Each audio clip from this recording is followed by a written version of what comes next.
Number 10. The Iceman. Otzi the Iceman is a mummified body of a man who lived in Europe around 3000 BC. Pretty long ago. Dude was chilling in the ice until we came across him in the Italian Alps and said, yep, this should be in a museum. Lots of studying was being done, and rightfully so. And for the people in that career field, that's very exciting. Lots of talking on how this poor man ended up there. One study suggests that a rather violent end, as an arrowhead was found in his shoulder, meaning somebody gotsy Otzi. More troubling than that bad pun, however, is that mysteriously some folks who were working and salivating over the thought of studying more of poor Otzi, they also got gotsy, passed away. One after another, actually. Is it connected? Maybe, maybe not, but I know that the common denominator here was finding a dude in the ice, and I haven't done that. I'm still here, still breathing, hi. Number 9, cursed Maori masks. Maori warriors, not something that's talked about too much actually. I don't know why, they're pretty cool. The Maoris are indigenous Polynesian peoples who settled New Zealand. Easy, simple, to the point. Some might say, I'm just a simple man trying to make my way in the universe. Good Star Wars reference, see if you get that. Well, if you find yourself visiting a museum in the Wellington area, then best be careful because the Maori masks that are on display are said to be cursed. Who would have thought? So much so that it's advised that pregnant and menstruating women keep their distance. What? Maori tradition dictates that these women are taboo? Thus it could have a curse put upon them.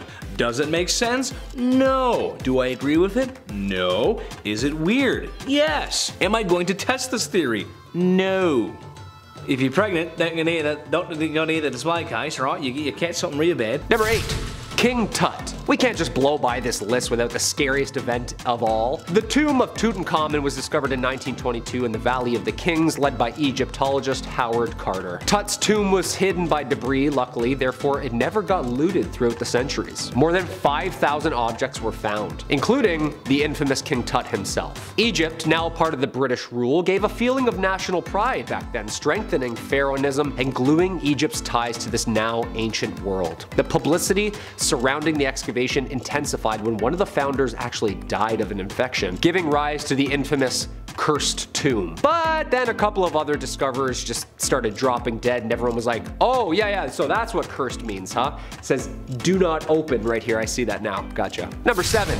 John Wilkes Booth. Okay, so mummies are usually tied with Egyptian ritual and historical burial purposes, but it wasn't just them though. It's pretty common to preserve a body. John Wilkes Booth was famous for a couple of things. First off, he was one of the world's greatest actors, a true thespian, and of course, a prolific American presidential assassin. Yeah, he shot Lincoln, so. Apparently, he escaped the manhunt, which then apparently toured the US as a mummified version of himself. Wait, what?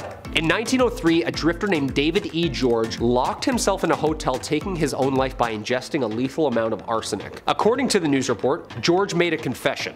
I am not David E. George, I am the one who killed the best man that ever lived. I am John Wilkes Booth. The embalmed body was soon fought over, and beginning in 1937 and continuing all the way into the 1950s, the mummy was part of Jay Gould's $1 million circus. Yeah, traveling with elephants, acrobats, and high dive dog acts all around the world. According to a PBS report, the mummy itself was actually last seen in the 1970s and maybe in the hands of a private collector. Dude, people are sick. They'll buy and sell literally anything for money and clout. Like, I don't get it, dude. Just like buy and sell Pokemon cards or something, you know? Number 6. Nicostratus. A large unknown Greco-Roman tomb was just found this year and excavated in Aswan in South Egypt. An Egyptian-Italian mission led by Patrizia Piacentini, professor of Egyptology and archaeology at the University of Milan. What makes this discovery so cool is the mummies that were discovered. This massive Romanized tomb located in the Aga Khan Mausoleum found archaeological treasures including offering tables, stone panels littered in hieroglyphics, and one large beautiful copper necklace engraved in Greek scripture with the name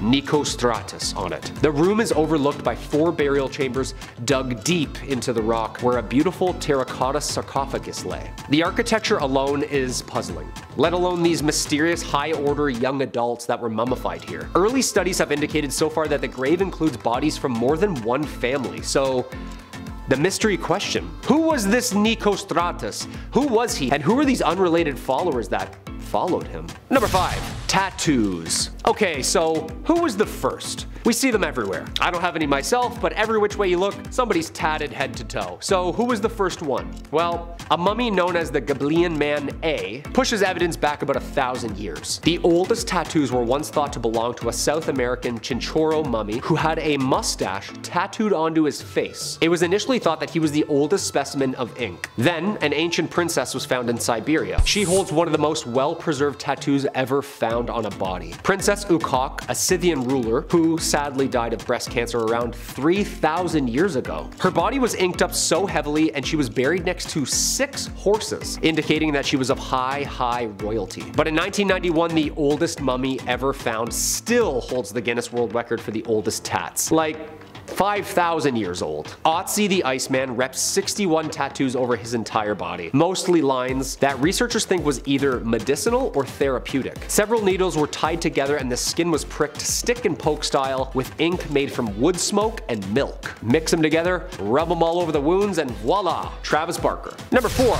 The Lady of Cow. Speaking of being tatted head to toe for reasons we're still unsure of, the Lady of Cow. She was discovered in 2006 by a team of Peruvian archaeologists in the El Brujo archaeological complex in northern Peru led by Regulo Franco Jordan, one of the National Cultural Institute of Peru. The mummy, which is heavily tattooed head to toe and wrapped in many layers of cloth, was found with a ton of ceremonial items, pottery, weapons, and jewelry. The remains of a second young woman were found as well, and researchers think it could have been a sacrifice, signifying this woman was a ruler of many. Modern autopsy reveals that they were in their mid-20s and died of complications due to pregnancy. They think she died somewhere around 450 BCE, and until they found her, researchers were almost certain that only men held high standing in their culture and power, and that women of this status should never have existed. Well, rewrite them, boys, because Beyonce said it. Who run the world? Girls.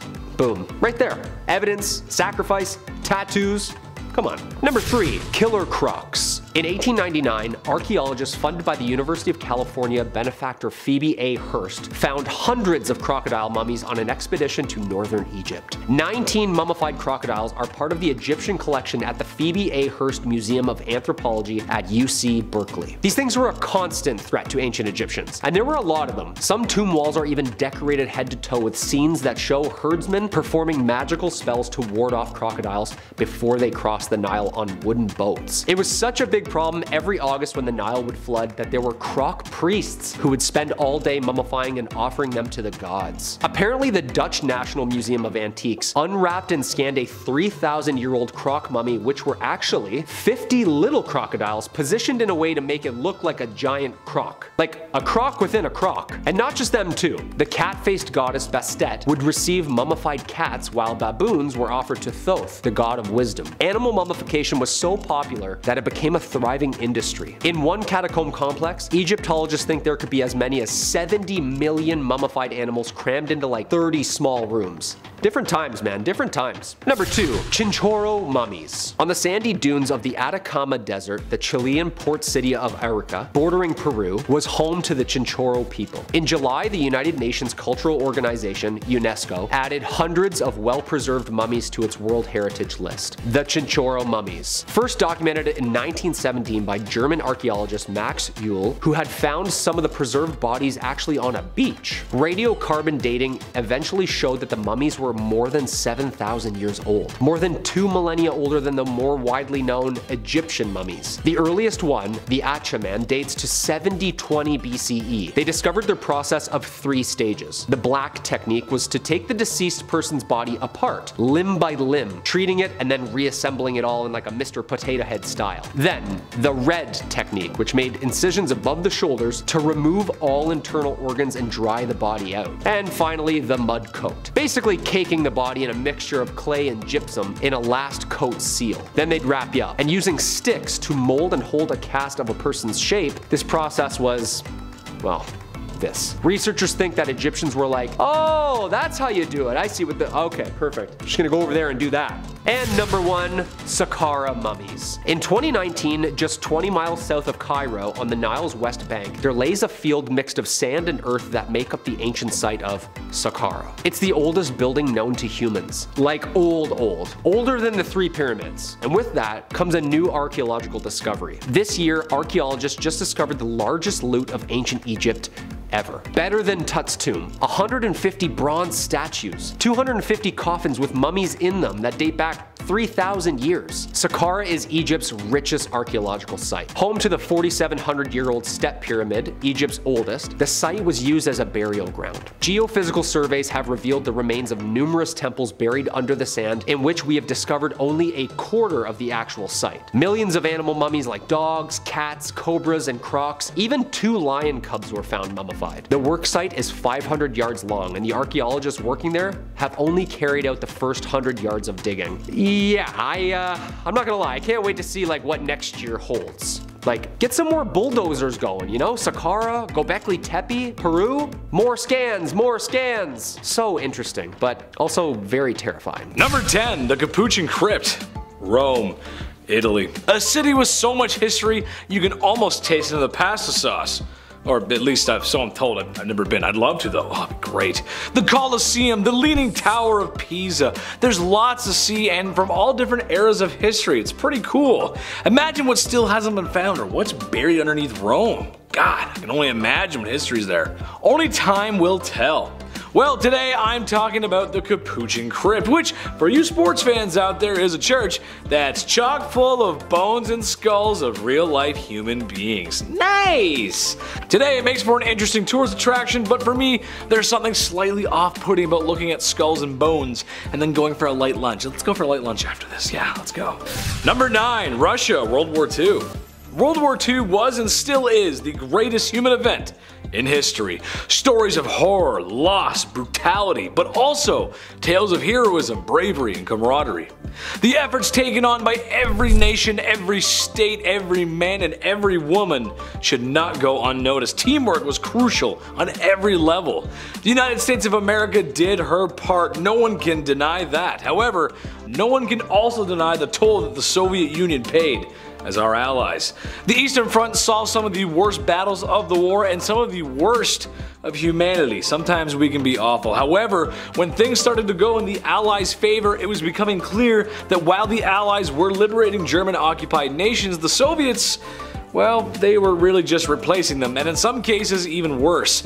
The dark discovery here is that some leaders of the Soviet Union had ulterior motives in mind besides freedom and were simultaneously working against the Allies as well as with them. It's kind of a bad situation. Number 8, Bassano vase. Vases, vases, fugazi fugats, whatever, I don't know how it's pronounced. My mom wouldn't let me near them as a kid. Okay, sure, I was loud and normally a walking disaster, but never in my rambunctious youth did I ever break something. I was a good boy, I swear. Well, maybe one vase I should have broken was the Bassano vase, a silver carved vase that was to be given to a bride on her wedding night in Napoli back in the 1500s. Trouble is, she was de-lifed, and the vase was handed down to her family. Trouble is, every time someone gets the vase, they end up 6 feet under. Or at least another family member does. It's kind of like the letter in Saving Private Ryan. Anyone who holds a letter to Vin Diesel's dad gets a German bullet with their name on it. Seriously, go back and watch the movie. You gotta go see it. Every time someone gets the letter from Vin Diesel, they croak. I'm telling you, you're gonna notice it, you're like, wow, Chetty was right. Eventually, the family told the police to take it away before it claimed another life. A weird story, just strange. Number 7, Oak Island. Everyone loves reality television, even just a little bit. If we didn't, the last 25 years of television wouldn't exist. Now, it's not my favorite thing to watch, but as a man, sometimes you just gotta watch other dudes forge metal and swords and say to yourself, yeah, I can do that. We're weird. Well, what if I told you a cursed island has its own reality TV show? Yes, The Curse of Oak Island. Basically, it's a show where 2 brothers who equally look like they could be your dad dig tons of holes on a Nova Scotian island to find what treasure lies there. That's pretty much the story behind the show. There's an island in Nova Scotia that's said to be buried treasure there, and this has been enough for a reason for prospectors to be looking for close to 100 years. And that's the truth. Now, naturally, bad things happen to those who look. More interesting than that is the theories of what's actually buried there. Some people say it's Templar treasure, the Holy Grail, pretty ancient, the Ark of the Covenant, weird, something to do with the Freemasons, Imperial British loot. Errol Flynn, John Wayne, and FDR were just some of the men interested in My Neighbors to the East treasure. That's a weird story. Ark of the Covenant, FDR, Errol Flynn, what? That's strange.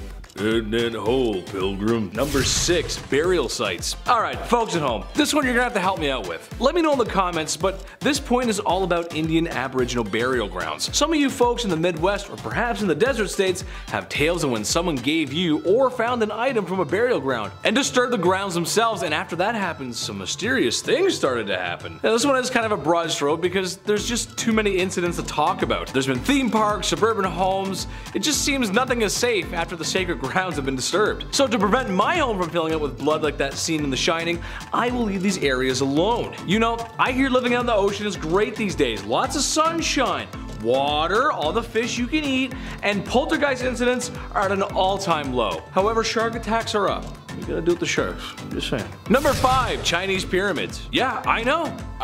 I said that too. I had no idea these even existed. So the question you really have to ask yourself is what's worse than opening a sealed Egyptian tomb and pyramids, which we really shouldn't have been doing in the first place? Well, the answer is opening ancient Chinese tombs and pyramids, because we don't know what's going on in those bad boys. Sure, they're not as extravagant as the pyramids in Egypt, and the Egypt ones will always be number 1, it's just how it goes, but they're still mysterious. Plus, you can't compare the two. It would be like comparing Adam and me. We're both good at different things, we're both cute, both funny, he just happens to eat more glue out of a bottle than I do. Dude loves a good bottle of Elmer's, what can I say? I prefer wine. The reason why we don't know much about these mounds and pyramids is because some are still being discovered, and it was a long time ago. That's always a big factor. And of course, the Chinese government loves their secrets, so watch out. Number 4, catacombs in Paris. I can already hear the comments. I can just see them now. I'll talk about how weird and strange the catacombs of France are, and someone's gonna go full goth on me and say, Chitty, it's kinda cool to me actually, I don't think it's that weird.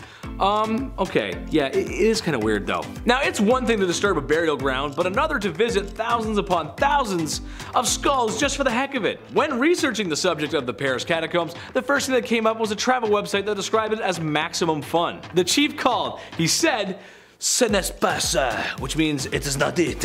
Yeah, there's like 6 million people buried there. It's kind of crazy. Just, if you want to go visit, go ahead. But the travel website actually said that. Do you believe that? Maximum fun, bring the kids.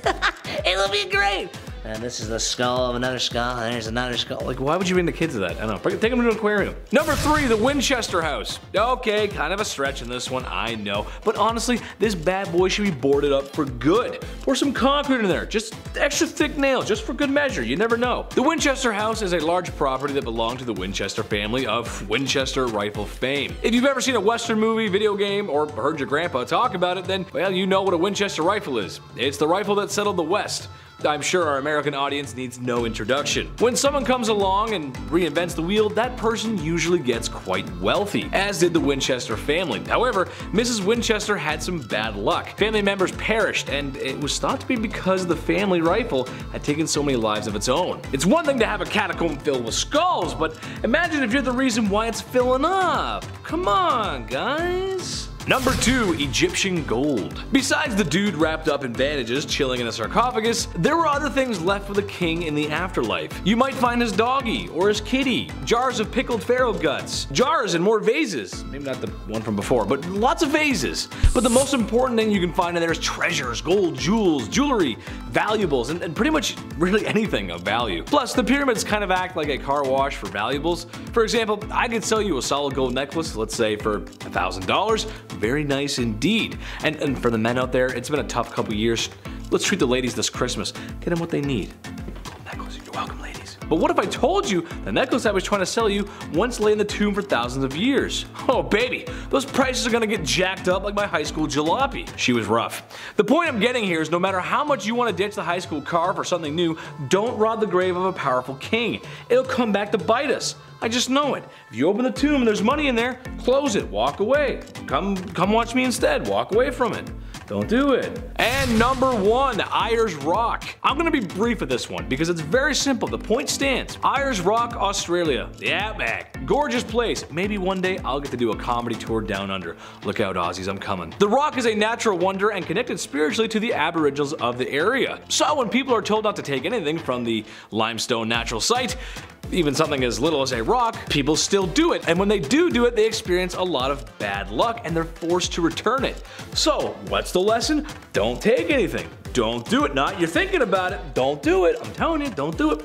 Naughty, don't do it. Number 10, gold tongues. 140 miles south of Cairo is El Banasa. Archaeologists just found 2 sealed tombs containing the remains of a mystery man and a mystery woman, and an array of clues and, of course, treasures. The sealed tomb and sarcophagi, made of limestone, included scarab amulets, 4 canopic mummy jars, and more than 400 pieces of pottery and funerary figurines. Yeah, like little guys. The mummy's face was also so well preserved with a perfectly shiny golden tongue still inside his mouth.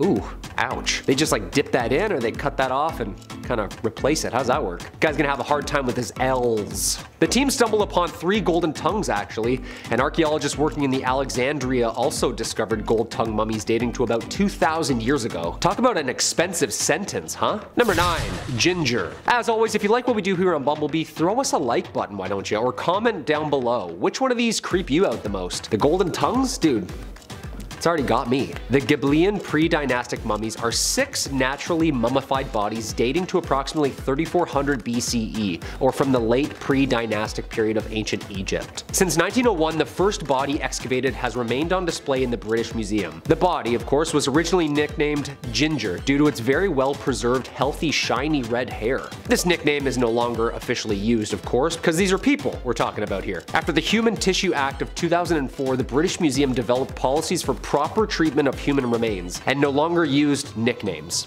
Yeah, that would have been nice, wouldn't it? Just finding bones making jokes. Ah yes, look, Limbs McGee. I'll write that down. I'll write that down in here as the official. These 6 were excavated at the end of the 19th century by Wallace Budge and are the first complete, fully intact pre-dynastic bodies ever discovered to this day. Spooky. Number 8, cursed amethyst. A beautiful purple amethyst stolen from India. Worth a fortune and would make an excellent addition to any jewelry collection. Trouble is, there may be something wrong with this gorgeous gem. Cursed, that is. The first gentleman to appropriate this gem quickly became ill afterwards and passed away. The gem was then given to his son, who also became ill and croaked. The gem kept passing hands as the story goes on, until it came to the possession of a man named Edward Heron Allen, who was so convinced of the gem's dark powers, he stored it in a bank vault and put it in 7 lockboxes, just to make sure. It's kind of like the babushka doll from hell. He also left strict instructions to take out the gem 33 years exactly to the day that he put it in, and a warning for anyone who dares possess such an item. It now sits in the Museum of Natural History. I'll keep my distance, thank you very much. Number 7, the baker's wedding dress. Why is it in so many horror films the ghost is always a lady floating around in a white wedding dress? Mix it up a little, I don't know. Maybe a bridesmaid's gown wouldn't hurt. Maybe something red, something a little pizzazz on it, I don't know. Been watching a lot of RuPaul's Drag Race. Throw some glitter on something, I don't know. They're always taken out before their wedding night, it seems. Or apparently they're taken out over a vase. Back in 1849 in the small town of Altoona, Pennsylvania, Elias Baker and his wife Hetty lived in the Baker mansion. They had 2 sons, 1 daughter, and a baker. Anna had fallen in love with one of her father's employees, another steel worker, but her father wouldn't allow the relationship to really, take off. Anna vowed to never marry again, and she locked herself in her room. When her father passed away in 1848, she went to go find her true love, but he had since settled down. So she spent the rest of her days behaving erratically, she was upset, rightfully so. Her father didn't let her have her true love, and now her soul still haunts that same wedding dress today. Not just the dress too, the mansion is haunted as well, and guests would report furniture and vases moving around all the time. That's not bad as far as hauntings go. If you ask me, moving couches? That'd be great. I have a bad back. I would love some help. Really, thank you. Anna, grab the side. Let's go. 1, 2, 3. Number 6, the crying boy. Another painting! I know, but this one is extra creepy. So basically there's this very popular print of a painting. It's a boy, he's crying. Oh, I know, who would want that though, seriously. There's different versions of it, but originally done by Bruno Armilio. Well, we don't talk about Bruno because his painting had some serious creep factor going on. Besides the fact that it's a crying young man who's peering into the very depths of your soul, firefighters began to notice a pattern when putting out house fires. There's a connection here, hold on, stay tuned. No smoke alarms, leaving the stove unattended, and this painting were common. I wonder why, except the painting was never damaged in any of these fires. And after putting out a few houses, and the same painting keeps showing up and keeps surviving the said fires, that's strange. That's weird. As it turns out, the print had flame retardant chemicals in its production, thus protecting it. Maybe just don't bring it inside though. Number 5. The Hope Diamond. Coming from the 1660s, this curse began when a gem dealer named Jean-Baptiste Tavernier bought this large diamond when visiting India. He bought it with his earned money, okay? Remember that. The origins of the diamond were unknown, but it didn't matter. This beauty was just sitting there and he had to throw all the cash at it. He had to buy it with all of his money. For sure, the money that he had. Well, later on, after Tavernier got the diamond, rumors spread throughout Europe and the United States that he actually stole the diamond from the statue of a Hindu goddess. He didn't actually buy it. Yeah, a little different than his story. Sadly, more believable too. The newspapers actually kicked this one off by publishing the Hope Diamond as an ancient curse. The diamond at one point ended up in the hands of King Louis XVI and his wife, Marie Antoinette. Well, if you don't know about them, they lost their, they died. They lost their lives during the French Revolution, let's just say that. The old guillotine dream team. The stone then went to Lord Francis Hope come 1839, and by that point it was deemed cursed for real, hence the Hope Diamond name. They ended up selling the diamond shortly after being reduced to poverty, and then Evelyn Walsh McLean bought the stone in 1912. Shortly after, her son was killed in a car accident, and when the stone was delivered to its final and current home, the Smithsonian, back in 1958, the driver delivering the package was later hit by a truck. He survived, but shortly after this, his house caught fire. Moral of the story, you don't need diamonds, for more reasons than one. Number 4, crude oil. Before anyone jumps all over me and says, but Chetty, I love crude oil because it provides jobs and economy. That's true, you're right, and there's probably going to be someone else saying that without crude oil and gasoline, how can they keep up their lifestyle? I need gas for my sedan, pickup truck, SUV, RV, dirt bike, quad bike, go-kart, speedboat, my John Deere, lawn equipment. All this is true, and as a big dude, I appreciate the automobile just as much as the next guy. I ain't walking. However, one cannot deny the amount of trouble oil has caused folks in the last 100 years. Name a place with oil and there's probably someone foaming at the mouth trying to get their hands on it. You can go either way on this one really. All I know is that I'm not the emperor of an evil empire looking for oil. Or am I? Number 3. The Busby Stoop Chair. The Busby Stoop Chair comes from 1702, so right off the bat this legend kicked off only 10 years after the Salem witch trials. So take this one with a grain of salt, please. People made odd choices at this time. They kind of believed anything, women were witches, chairs were haunted. Welcome to 1702, I guess. Englishman Thomas Busby had some issues with his father-in-law. He didn't handle those issues well and he had to be hanged for it. Yeah, you can't just kill people for no reason, Thomas. What is it, 1701? That's crazy. He was hanged near the Humble Inn, ironic name, but a chair that was nearby during said hanging is now said to hold the spirit of one Thomas Busby. So legend has it, if you sit on this chair or if you put your knee on it or whatever, you are set to die in a frightful accident. A frightful accident! Big Chet, could you imagine? You sat in that chair, now you're gonna get your pants at work. No! That's it. God forbid you needed to tie your shoelace at the Humble Inn. The horrors! The horrors. So the chair was declared haunted. The chair was declared haunted. But did anything actually happen afterwards? Yeah, honestly. Sounds silly, but this was the real deal, I guess. Locals say during World War II, airmen from a nearby base came to the pub, and those who sat in the Busby chair have never returned. Again, could have had something to do with the war, but let's continue. Then in the late 70s, more accidents were connected, but they still kept the chair around until 1798. They're like, it's haunted, but it looks nice, It matches the wall. It stayed at the inn for that long, and then it was donated to the Thirsk Museum. So if you feel like checking out some haunted chairs, there you go, freaks. Number 2. Capuchin Crypt. Hey, I get it. In the past, there were no home renovators. You couldn't walk into your favorite big box home renovation store and pick out some great additions for interior design. Well, some guys in Rome thought their church was a little underwhelming. They wanted something that made a statement, something bold, something macabre. The Church of Santa Maria in Rome, and it has a longer name, but it's not dyslexia friendly, so I'm not going to pronounce it, is a church that's decorated with skulls and bones arranged in tasteful art pieces, lining the walls and archways with bones that look like designs. And one room having some mummified monks and a wall full of skulls to comfort churchgoers. Oh god. I can just imagine what a room full of old bones smells like. Oh, no thank you. Oh, I'm gonna be sick. Oh. And number 1, the Great Bed of Ware. Yeah, let's get nice and cozy for this last one. When putting this list together, Big Chet and I both agreed that haunted or not, this is a bed we would both have, for sure. It's massive, it's cozy, it caught our eye. It looks like a bed a king would sleep in, and rightfully so. The Great Bed of Ware was built for the royal family back in 1463. It was 12 feet by 12 feet, plenty of space to cut your toenails, whatever you want to do. Yeah, just brush them off. You got like 11 more feet to work with. You're good. It's a big bed. What a time. Jonas Fosbrook, a carpenter from the time, impressed King Edward IV with his work. The king gave him a pension for life all because of this bed. That's how good it was. Over time, the bed became property of the Lord of Ware Manor, a man named Thomas Fanshawe. People would travel all across the land to see this beauty. That's a fun family vacation. Hey, let's go see this bed. I heard it's a neat bed. Pack your stuff. Shakespeare mentioned it in the 12th Night. It was a big deal, but all those who stayed in the bed did not have a good night's rest. Rather, they woke up to scratches and bruises. It was horrible. That is, if they got enough sleep to begin with. People would wake up on the floor. Somehow they would roll out of a 12-foot bed. That's crazy. Today it can be found in the Victoria and Albert Museum, so if you want to go cuddle up, there you go.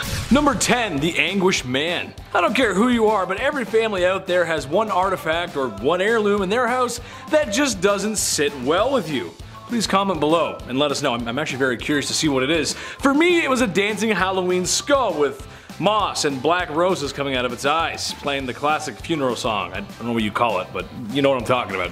Speaking of funerals, that's probably where the Anguished Man came from. I'm just taking a guess. The Anguished Man is a painting of a man in anguish, or some sort of distress, and I'm not just saying this to be funny, but the painting is 100% bona fide scary. What's more unusual than that is that no one is sure of its origin or creator. The current owner of the painting says he got it from his grandmother, and the knowledge train stops there. No one knows where it came from. And seriously, look at it, it's scary, it's terrifying, I don't like it. I'm gonna walk off now, scared. Number 9, the Goddess of Death statue. Well, that's quite the name. Okay, let's talk about it, shall we?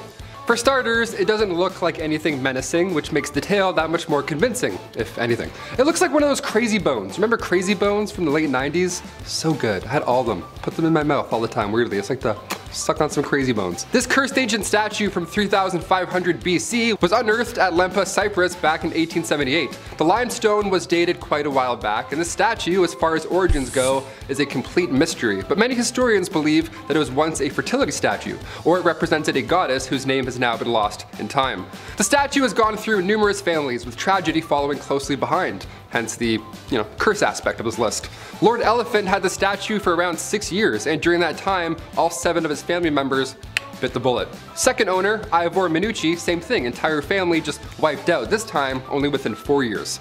Lord Thompson Noel, entire family, also 4 years, and then finally the statue had belonged to the late Sir Alan Biverbrook and his family. And you can probably guess what happened within a few years. Number 8, bone tools.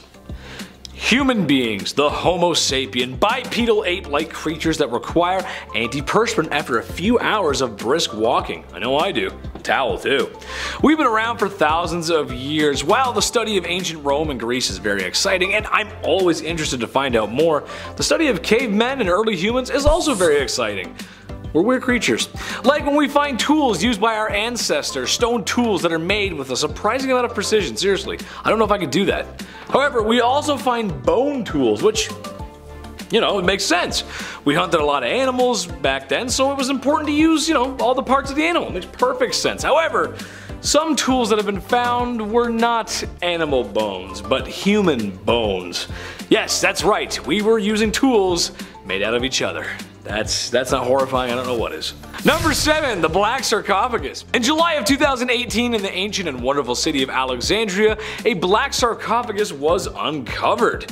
Now when I say black, I mean spooky Halloween scary black, which just begging not to be opened. It screams, don't open me. So you can guess what we did next. We opened it, even though there have been warnings that it was cursed.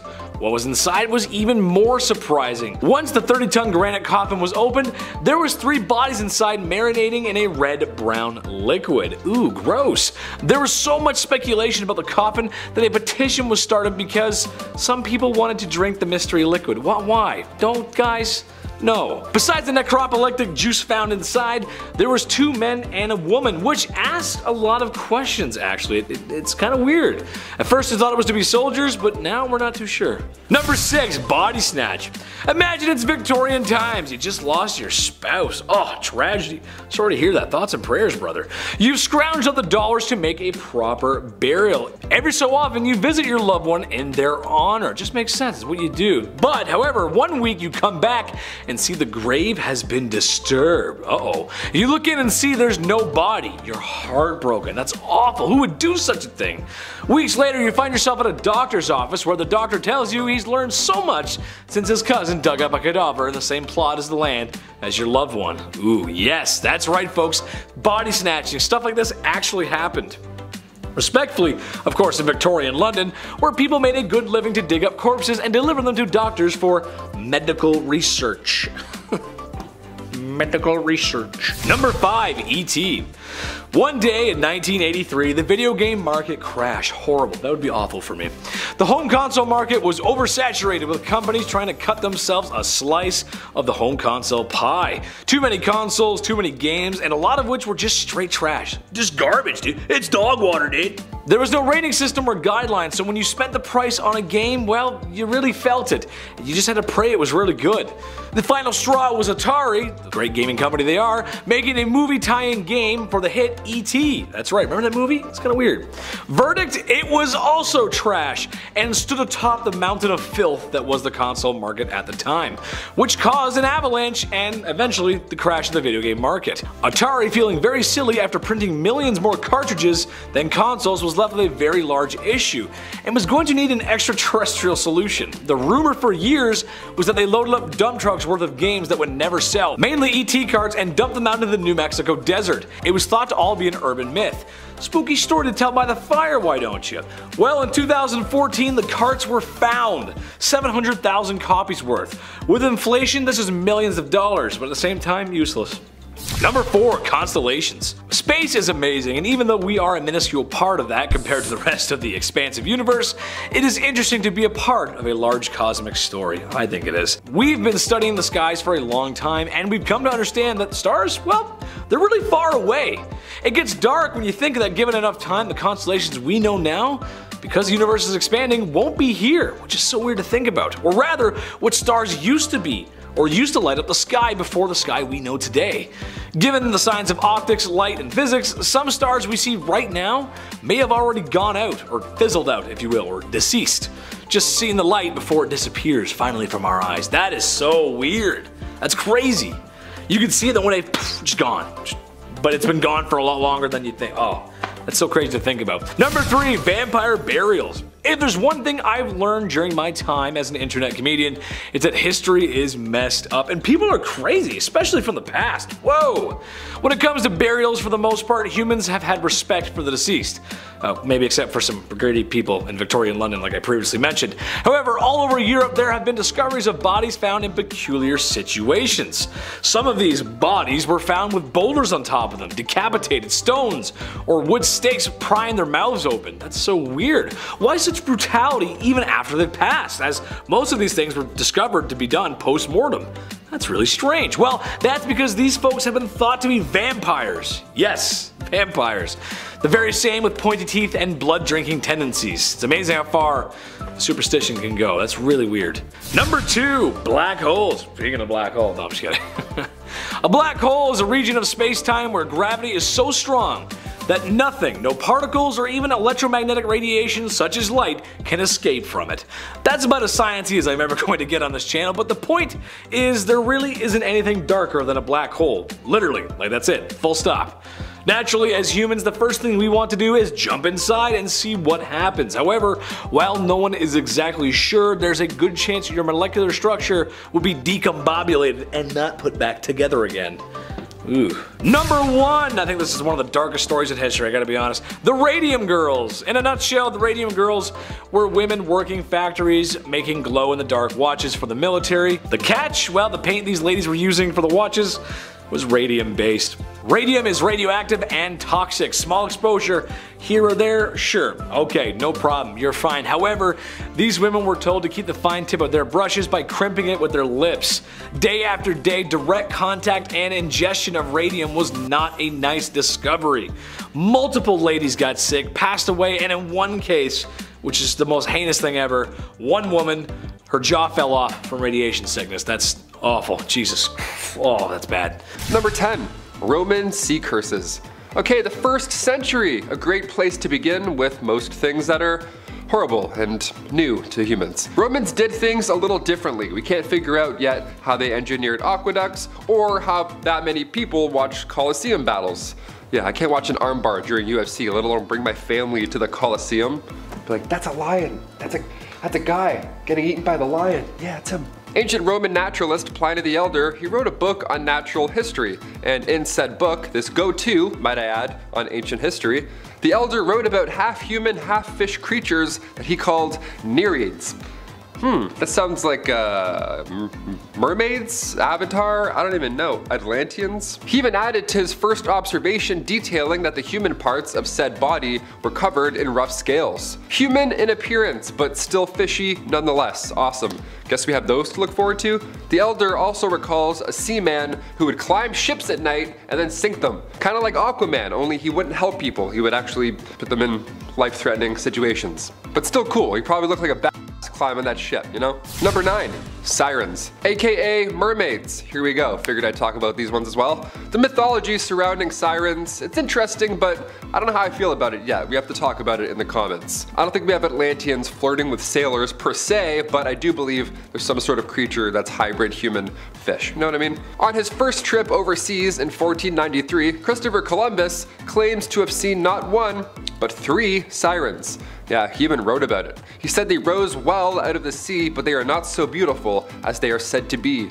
Okay, he's rhyming, that's always fun, thank you Columbus. For their faces had some masculine traits, that's what he added afterwards. I would think I'd be a very cute mermaid, honestly, thank you so much. I could probably trick Christopher Columbus and be like, hey, come to this island, just wave in and do my little fish thing, whatever. So what did Christopher Columbus see? I mean, when it comes to correctly identifying places and or people, obviously Chris can get confused. He's not really our go-to guy, I don't think anymore. So historians believe Columbus may have seen a few manatees and not mermaids. Either way, I'm like, you know what? Both are kind of terrifying to see out of nowhere. Number 8, Sleeping Giant. December 7th, 1941, the Empire of Japan attacked the naval Pearl Harbor base and America in hopes of persuading America to let go of their oil embargo and not join the war effort. Well, the opposite happened. Not only did America join the effort, but went into overdrive. Japan, as they called it, had woken the sleeping giant. America put its factories into overdrive and turbo mode, and with allies right behind them punched their way through Europe. However, the Pacific was their time for revenge, and on those faithful days in August of 1945, Japan realized probably the most darkest discovery ever. America would wipe out 2 of their cities with something that they could quite possibly end the entire world with. It doesn't get much darker than that. Ending the whole world, I mean that's end-worlders. World enders, that's it, world enders, there we go. I can talk today, I'll be alright. Number 7, the Titanic. The Titanic is just one of those things that people love. Like Canadian sweetheart Ryan Reynolds, or the Rocky Horror Picture Show. For some reason, people just like those things. I get Ryan Reynolds, I'm not a big fan of the movie though. Rocky Horror Picture Show, I'm not a big fan. Even before the movie, there was some fascination with this cruise liner. Otherwise, it might not have been found. However, take off your nostalgia glasses for a second, if you will. When the Titanic was found on the ocean floor September 1st, 1985, she was as she sank. Meaning all the unfortunate souls aboard that went down with the ship were likely still there, or, well, what was left of them. Clothes, shoes, and trinkets of all those who perished at sea. It does make for a great story, yes, it absolutely does, but this, folks, is a horrific tragedy, and I can only imagine the eeriness of being down there without any lights on. The horror, oh. God. And it's freezing cold water too, you had no chance, dude. Awful. Number 6, Sokka. Mother Russia! She is massive and vast, isn't she? Just like First Wife. Anyway. Today, however, I'd like to focus on the Sokha region of Russia, which is a large area in the east. What makes this area so unique? Well, it's because it's barely been explored. We're talking thousands of kilometers here, not just a few. While there are humans who live there, it's kind of like Canada, actually. Oh, we only live in small pockets close to other civilizations. We're on the border pretty much. That's because this part of Russia is covered in permafrost. Even the major city in the area is built upon this. The rest is, well, snowy, forest, wildlife, and well, get your highlighters out because it's cold, very cold, with temperatures reaching below 50 degrees Celsius. Minus 50? What? That's insane. Can you just imagine what's hiding out there? We just don't know. That's insanity. Minus 50. Oh, dude, come on. That's too cold even for me, I'm Canadian. Number 5, chlorine gas. World War I was a very strange time to be alive. Tanks, airplanes, cars, the industrial age was over and the modern age had come. Sort of. Still no sliced bread yet though. It was a mix of old and new technology. Isn't that weird to think about? They had no sliced bread like at airplanes? That's just weird. What am I getting at with this? Well, that would be chlorine gas. Trust me, it all makes sense, folks. A tactic that was many years ahead of its time. So you can imagine the horrible awfulness of encountering that for the first time. A thick greenish or yellowish smoke would slowly crawl across the battlefield and into soldiers' lungs where it suffocated and burned flesh. It was awful, and the first time it happened, there was nothing to protect against it. To those experiencing this for the first time, it would have been a very dark discovery and one of humanity's lowest points. It really was. Not a good time. Number 4, tribals. Skyscrapers, trucks, excavators, the internet, hospitals, overpriced coffee, and waiting in line at the airport. All these things make for our modern society, but what if I told you that in deep and secluded areas of this earth, this planet that you live on, the same one, there are humans just like you or I who live like it's year 1. Yes, that's right. To this day, in 2022, there still exist tribal peoples that have not been contacted and or live, well, pretty much in the Stone Age. Surprisingly, you can find them all over the earth. South America happens to be a very popular spot. While in the past some contact has been made, it is best to leave well enough alone, especially considering that some can be quite violent. Take the Sentinelese for example, a tribal group that lives not too far from the coast of India. When an attempt to contact this tribe, it often ends with spears and arrows. And many who have come to contact them, well, they didn't make it, they perished. Number 3, Diaglock. After World War II had ended, the metaphorical curtains were being drawn back and the Allies got a front row seat into what Germany had been up to. It wasn't a pretty sight, it was actually pretty heinous. But we all know about the camps and what they did. It was bad, it was really bad, and I'm not really allowed to talk about it. But however, what you may not know is about their super secret Wunderwaffe programs, which include the Diaglock. Now this seems science fiction, but yeah, there were all kinds of weird and freaky experiments going on. A lot I can't talk about. One such experiment was the Diaglock. It was being described as a bell-shaped device that was claimed to create an anti-gravity field. That's just crazy. Okay. If this sounds bonkers, that's because it is, and a lot of this weird German science became the basis and foundation for the hidden story in the hit classic video game Call of Duty Zombies. Isn't that so weird? That shouldn't be real. That's weird. Like Dr. Richtofon's real, you know what I mean? Number 2, the Marianas Trench. Doesn't get much darker than the Marianas Trench. Literally, I mean, maybe besides Adam's underwear. They were white when he bought them, I don't know. The famous Marianas Trench is the deepest point in the ocean, resting at a steep 10,000 meters, or 36,000 feet in American. Expeditions have been made to see what we could find, and to many surprise, there's actually life that far down. Who would have thought? The strangest of all sea creatures, to be sure. The question is, however, it's not what we've seen, but we have not. There's still lots to be found down there, but hard to get down there. A lot of pressure. Number 1. Space. This one is kind of general, but bear with me. For the longest time, we thought Earth was the center of the universe, and who can blame us? Sometimes we're awesome. Talking to you, MTV generation, we're the best, right? Yeah. But through many great efforts over the last 100 years, it's clear that Earth is but a cog in the cosmic machine.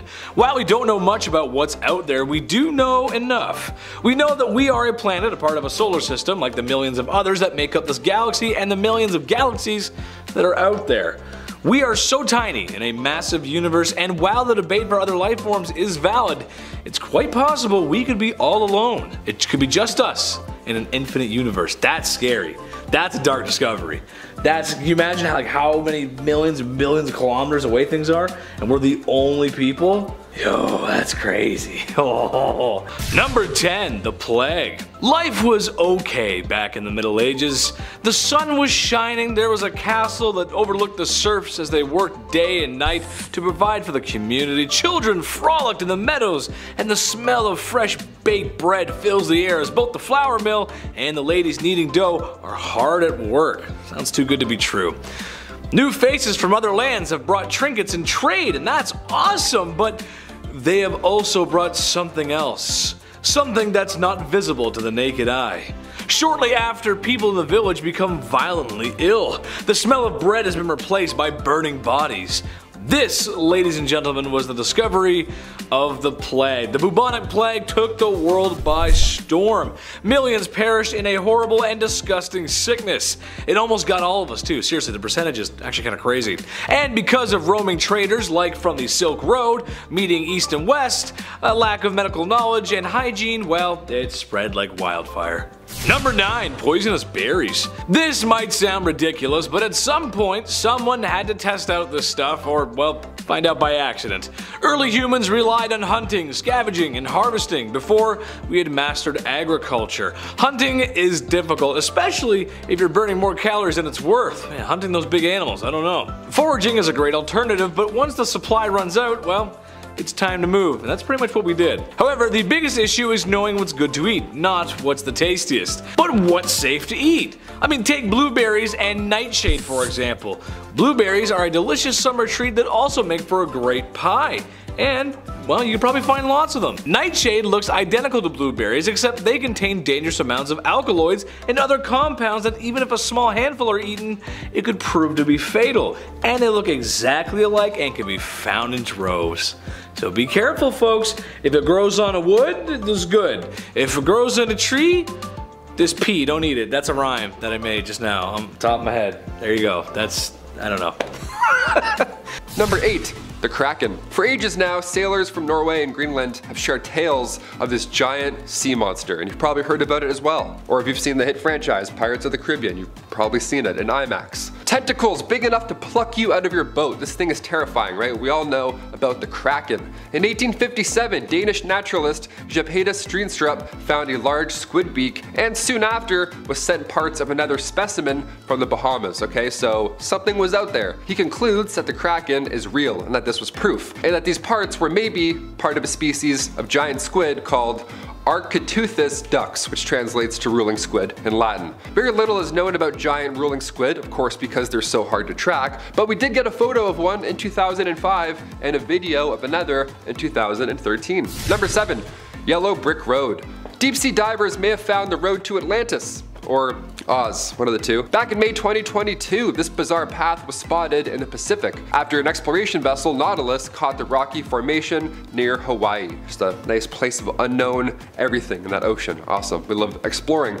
The exploration team said in a recent interview with WION News that our corps of exploration have witnessed incredibly unique and fascinating geological formations while diving on the Liliuokalani Ridge. The 90-degree fractures are most likely the results from, a big eruption from a volcano a long time ago. The Marine National Monument, or PNMM for short, is the largest fully protected conservation area in the world. So let's not litter anymore, maybe, I don't know. It covers more than 580,000 square miles in the ocean. So far we've only discovered 3% of its seafloor, so I'm sure there's many more discoveries of roads apparently leading to Atlantis. Let's hope. Number 6. The Great Lakes Griffin. Back in 2018 in Lake Michigan, diver Steve Liebert found what he believed was the holy grail of Great Lakes shipwrecks. Now this is exciting to some, I can't even look at photos, I have thalassophobia. The Griffin sank back in 1679. Divers have been searching for this beauty for a very long time. As a kid, Steve himself, Steve Liebert, was talking about the shipwreck when his history teacher stopped and said, "Hey, who knows, maybe one of you will find the Griffin." Imagine that, your grade 8 teacher tells you somebody will find a ship one day and that somebody was actually you.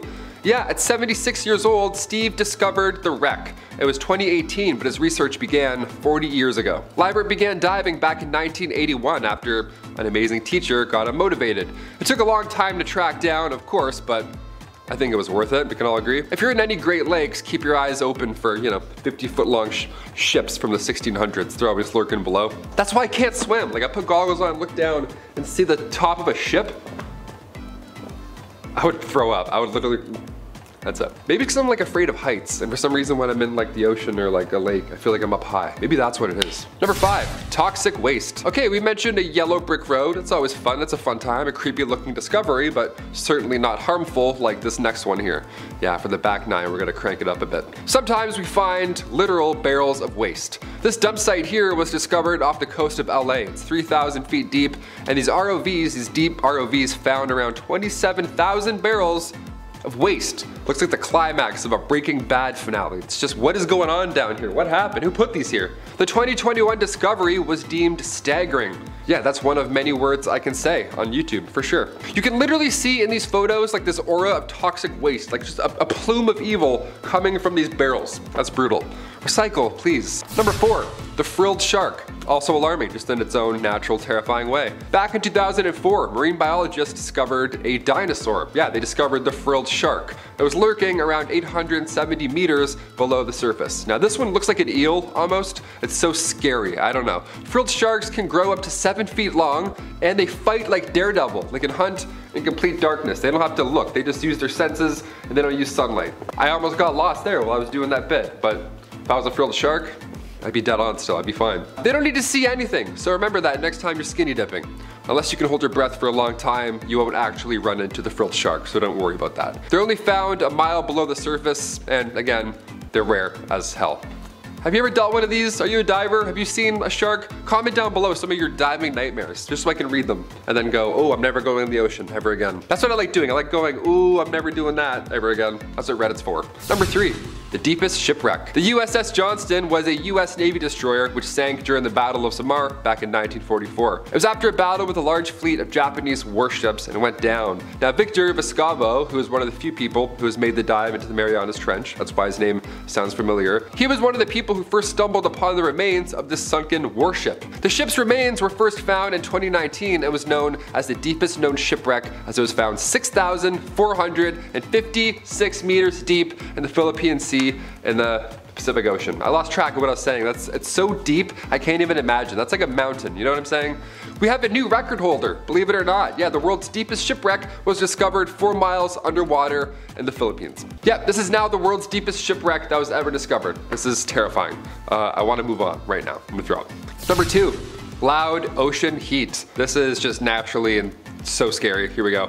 How depressing is this one? Okay, back in 1991, scientists lowered these massive speakers, like nightclub subwoofers almost, into the waters at Heard Island. Also, like Heard Island speakers, is this a bit? I wish I was making this up. They made the pun for me. They did my job. I'm upset. These speakers emitted low frequency sounds all across our oceans. Now these signals were later picked up by receivers near California and Bermuda.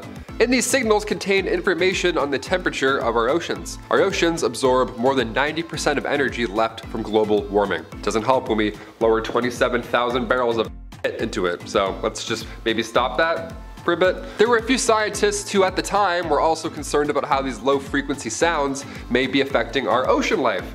Yeah, what does that sound like to a beluga whale?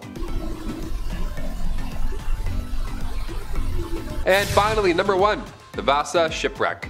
Back in 1628, the Vasa sunk within 20 minutes of setting sail. This is a tragedy. This claimed the lives of 30 souls on board. How tragic is this? Now, the Swedish Navy launched the ship August 10, 1628. It was once considered a high-tech warship, even referred to as spectacular. So what the hell happened? Well, the first rush of wind caught it off guard, started making a little topsy-turvy, and the second gush of wind sank it. Just like that. There was no war, there was nothing going on. Just a bottle of clink and then it went down. So fast. It's like the scene in Shrek where it sinks fast comedically, but this was real life, so it wasn't comedic at all. It was actually rather terrifying. There was a crowd around and everything to send it off, but the 64 bronze cannons that were installed during the rushed process of building the warship, they were deemed too heavy, evidently. The lack of oxygen in the water allowed for its rediscovery to continue its story. That's how we know how she went down. The Vasa was built with carvings all around the king at the time, King Gustav II. So when the wreck was discovered in 1961, 95% of the wood was still intact. It's deep, dark, and cold. Yeah, nothing affects it. Humans focusing too much on naval warfare rather on if the ship can actually stay afloat. That's definitely a human problem. I can't tell if this is a curse or just humans being humans, but yeah, stop installing 64 bronze cannons. So let's start off with a bit of a classic to warm us up, the terracotta warriors. When laborers digging a well in China in 1974 discovered a life-size statue of a soldier, they had no idea how much more lay beneath them. Archaeologists Archaeologists started excavating and today think there are as many as 8,000 of these clay statues. Most are warriors, but there are full-sized horses and chariots as well, also dancers and acrobats. All figures have their own facial expressions and features unique to them. This vast terracotta army testifies the absolute power and great ambitions of the first emperor of China. Qin Shi Huangdi, who is buried in the tomb at the site, hasn't been excavated because of concerns about its stability. But if his burial record is any indicator, there are enough traps inside to make for an effective enough curse, notwithstanding the alleged curse the emperor himself placed on it. After all, it did take 700,000 workers 36 years to build this tomb, and supposedly many of those workers were buried alive inside to keep what's inside there a secret. And it's worked, no one knows what's in there. There's also the matter of the potentially cursed terracotta army. According to an interview on Swiss Info with one of the many men who accidentally discovered the emperor's army, there's a widespread belief that these statues were never meant to be seen by other men, and that would bring great misfortune onto the surrounding villages, all because it was a major disruption of the dead emperor's feng shui. While the Chinese government continues to protect the actual tomb, it will remain a mystery what sort of protection the emperor took with himself to the grave. How about a scary discovery and scary consequence? Tamerlane's tomb. As written in Atlas Obscura, Soviet scientist Mikhail Gerasimov woke up one day feeling spicy and felt like digging up a horrific conqueror Tamerlane to reconstruct his bashed in face. So, ignoring the outcry of religious leaders, locals, Muslim clergy, literally anyone, these curious yet emotionally stunted anthropologists opened the tomb for the first time since 1941, also ignoring 2 consecutive warnings on the tomb itself not to. The first is in plain sight outside of it: when I rise from the dead, the whole world shall tremble. The second was a surprise hidden within the tomb itself that nobody had opened before these dummies, and it said, "Whomsoever opens my tomb shall unleash an invader more terrible than I." Freaky. So naturally, they cracked the bad boy sarcophagus open. No consequences on the spot means none at all, right? 3 days later, Germany launched Operation Barbarossa and invades Russia. Few would argue that the push-broom mustache dictator would qualify as an invader more terrible than Tamerlane. Those that dispute the curse point out that Operation Barbarossa was always planned and subtly underway before the opening of the tomb, which is all well and good, but in 1942 Stalin demanded the return of Tamer to his tomb since the body had been taken. When the body was finally returned and buried with full Islamic rites, the Battle of Stalingrad's advantage shifted, changing the course for the Russians to win. So who knows, right? Number 8. Egtved Girl. In 1921, just outside Egtved, Denmark, a Nordic bronze naturally preserved woman was discovered inside a handcrafted oak tree trunk coffin. Her burial has been dated by dendrochronology to 1370 BCE. She was wearing 2 bronze bracelets, a wool skirt, shirt, and belt, and a large disc plate decorated with spirals and a spike. At her feet, the cremated remains of a young one, unfortunately. By her head, a small birch bark box that contained an awl to puncture holes, various pins, and a boned-carved hair comb. And of course, a big bucket of beer. Skull! But who exactly was the Egtved woman? It remains a mystery. Number 7. Lady Rye. Discovered and unwrapped by Grafton Elliott Smith in 1909, the distinguished mummy perfectly wrapped was apparently an ancient Egyptian woman of the 18th dynasty who served as nursemaid to Queen Ahmose Nefertari, the most perfect example of embalming that has come down to us from the time of the early 18th dynasty, or perhaps even any period. Now sitting in the Egyptian Museum in Cairo, this mid-30s woman is still a pretty big mystery. Her mummified remains were discovered in a Theban tomb, and scientists revealed in 2009 using a CAT scan, Lady Rye had a diseased aortic arch and is thus the oldest known mummy with evidence of atherosclerosis. They think that she died around 1530 BCE. The mummy of Ahmose Inipi, a princess of queen of the late 17th dynasty and also aunt to Ahmose Nefertari, was found in the outer coffin of Lady Rye, so scientists are sure that she was highly respected, but we got DNA analytics from thousands of years ago, so who knows. Number 6. The Tashwanat Mummy. During an excavation in 1950 under a rock shelf in Libya, under the scorching sun of the Sahara Desert, scientists think they might have found the world's oldest mummy. Just east of Egypt is a site called Wahamagyag. A small mummified body was found under 5,000-year-old sands, wrapped beneath 5,000-year-old leaves inside an insulated antelope skin sack, perfectly mummified. The ancient site was first excavated in the late 1940s, and the small, perfectly preserved Tashwanat mummy is unearthed. by the help of University of Rome professor Fabrizio Mori, and it was found 1,500 miles west of the Nile. Using radiocarbon dating, the mummy was thought to be between 5,400 and 5,600 years old, which makes it much older than any of the mummies found over in ancient Egypt. It was believed that the makers of the mummy were cattle herders and occupied North Africa at the time when the Sahara was a savanna. The mummy now resides in Tripoli, Libya. So cattle farmers knew how to embalm and perfectly preserve for 5,000 years. That's what you're telling me here. Number 5. Princess of Zhao. The River Princess, aka the Beauty of Zhao, was found in 2003 by archaeologists with the Zhao University studying Ordex Necropolis, a small river cemetery number 5, Xinjiang, Western China. She's also known as M11, not because she was a spy with James Bond, but for the tomb that she was found in. She was buried and preserved almost 4,000 years ago. Very well preserved, with clothes, hair, and even eyelashes still intact. She's only named princess due to her amazingly preserved body, not because she was an actual ruler or anything. Archaeologists think that because of the dry, salty conditions of the desert and her tightly sealed boat coffin made of cowhide, it had something to do with the almost flawless process. Cowhide dries out, it shrinks, sealing the coffin airtight. She wasn't embalmed before her death, remember, but mummified naturally due to the climate and method. A happy accident, I guess. A 2014 study revealed that it was now part of the oldest preserved cheese we'd ever find. Yep, a little last-minute snack or a little offering to the gods. Both good. Number 4. Xinzui. The Marquise of Dai, aka Lady Dai, not that Lady Dai, but this Lady Dai, was a Chinese noblewoman and wife to Li Kang, a chancellor of the Western Han dynasty. Her mummified body was found buried deep within a hillside in south-central China in 1972 by workers digging on an air raid shelter.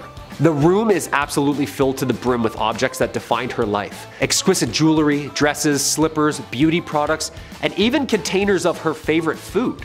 Little Tupperware snack there. A lavish life. Kardashian-like wealth. Her body was found within 4 rectangle tombs that sat inside each other, then buried deep under layers of charcoal and white clay. A coffin within a coffin. Then wrapped up in more than 20 layers of cloth and bound with silk ribbon and placed inside an airtight coffin. The chamber was then buried deep underground to ensure cool, dry places for the body to rest. She's so well preserved, scientists in 2003 developed a secret compound that was actually injected into her still existing veins to assure further preservation. Yeah, that's not scary at all. Just inject a 3,000-year-old mummy with a secret vial. Yeah. I've seen Captain America, I know where this is going.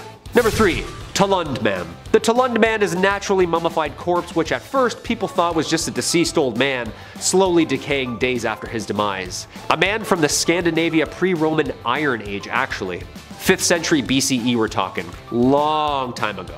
He was found in 1950 by Viggo and Emil Hojard while working on the land, preserved as a quote, bog body near the Jutland Peninsula in Denmark. The cause of death has been determined as hanging. Scholars believe that the man was actually a human sacrifice rather than an executed criminal because of the arranged position of his body and eyes and mouth, them being closed and all. His body was arranged in a fetal position, wearing a pointed sheepskin hat and a hide belt around his waist. Additionally, the noose made of animal hide was found beside his naked body. Radiocarbon dating indicate that he died circa 500 BCE. In 1987, the Silkeborg Museum reconstructed the body using the skeletal remains where it's on display today. Yeah, it's old. Like wrinkles and all. Number 2. The Lovers of Modena. The Lovers of Modena are a pair of human skeletons well preserved underground and discovered in 2009 by archaeologists in Modena, Italy. The 2 skeletons were buried with their hands interlocked and are believed to have been buried between the 4th and 6th century BCE. Originally, it was assumed that the 2 were composed of a male and a female, due to the other specimens and examples that they had found in the region. The discovery of the 2 buried hand in hand or embracing mummies aren't uncommon though. The Lovers of Valdero, buried over 6,000 years ago, were buried just north in Italy, but male and female. So when archaeologists discovered the fossilized pair in the mud of Modena, they assumed lovers since they were both positioned with their heads staring at each other. Pretty common. After DNA analysis of enamel peptides on their teeth by the University of Bologna, it was confirmed that the remains belonged to 2 males. Regardless of the nature of the relationship, the Modena skeletons offer a unique representation of the love, bond, brotherhood, or commitment between these 2 men during the late Italian antiquity period. This is like the original Romeo and Juliet. in love for more than 5,000 years. The pair are now on display at the Civic Museum of Modena. That just made my day. And number 1, Spirit Cave. The Spirit Cave mummy is the oldest human mummy found in North America. Officially. I had to obviously save it for my number 1 spot, and it was discovered in 1940 in Spirit Cave 13 miles east of Nevada, United States. It was found by husband and wife archaeological team Sidney and Georgia Wheeler. Aged around 40 years old when he died, the Spirit Cave mummy was one of the first to be dated using accelerated mass spectrometer radiocarbon dating. The Wheelers were surveying archaeological sites, and upon finding the cave they discovered the remains wrapped in tulle matting. Wearing moccasins and wrapped in rabbit skin blankets, the Wheelers also discovered 67 artifacts from the cave, such as bowls, cloths, carvings, and art. These artifacts were then examined at the Nevada State Museum, where they were initially estimated between 1,500 and 2,000 years old. After the University of California examined 17 Spirit Cave artifacts, the results say that the mummy is approximately 9,500 to 10,000 years old. Yeah, just a bit of a difference there, huh? Just a small difference in age. Number 10. Kui. A very preserved body of a high-ranking nobleman called Kui was discovered in 2019 in quite a lavish tomb in the necropolis of Saqqara. This is a lot older than we originally thought, too. To date, it's now one of the oldest Egyptian mummies ever discovered. Dated to the Old Kingdom, aka the trial and error period of the mummification process. But after finding Kui, we gotta rewrite some stuff. Techniques some 4,000 years ago, 1,000 years before they thought this process was even mastered. I'm talking fine linens, quality resin, and of course, a full mummification process. This wasn't thought to have been used for at least like another 999 years. Salima Ikram, head of Egyptology at the American University in Cairo, said, quote, "Books about mummification and the history of the Old Kingdom will all need to be revised." Sounds like the first 4 minutes to a banger Nicolas Cage movie to me, doesn't it? Number 9. Ramses II. As always, if you dig what we do here, make sure to Hulk smash that like button or leave us a comment down below. Ramses II, aka Ramses the Great, the 3rd pharaoh of the 19th dynasty and considered one of the greatest ever. And talk about fragile shipping, his mummy was moved a ton of times. Due to looting, of course, not recently either. It's written all over his linens, actually. Moved here, then moved here, finally, well, had to move him again here.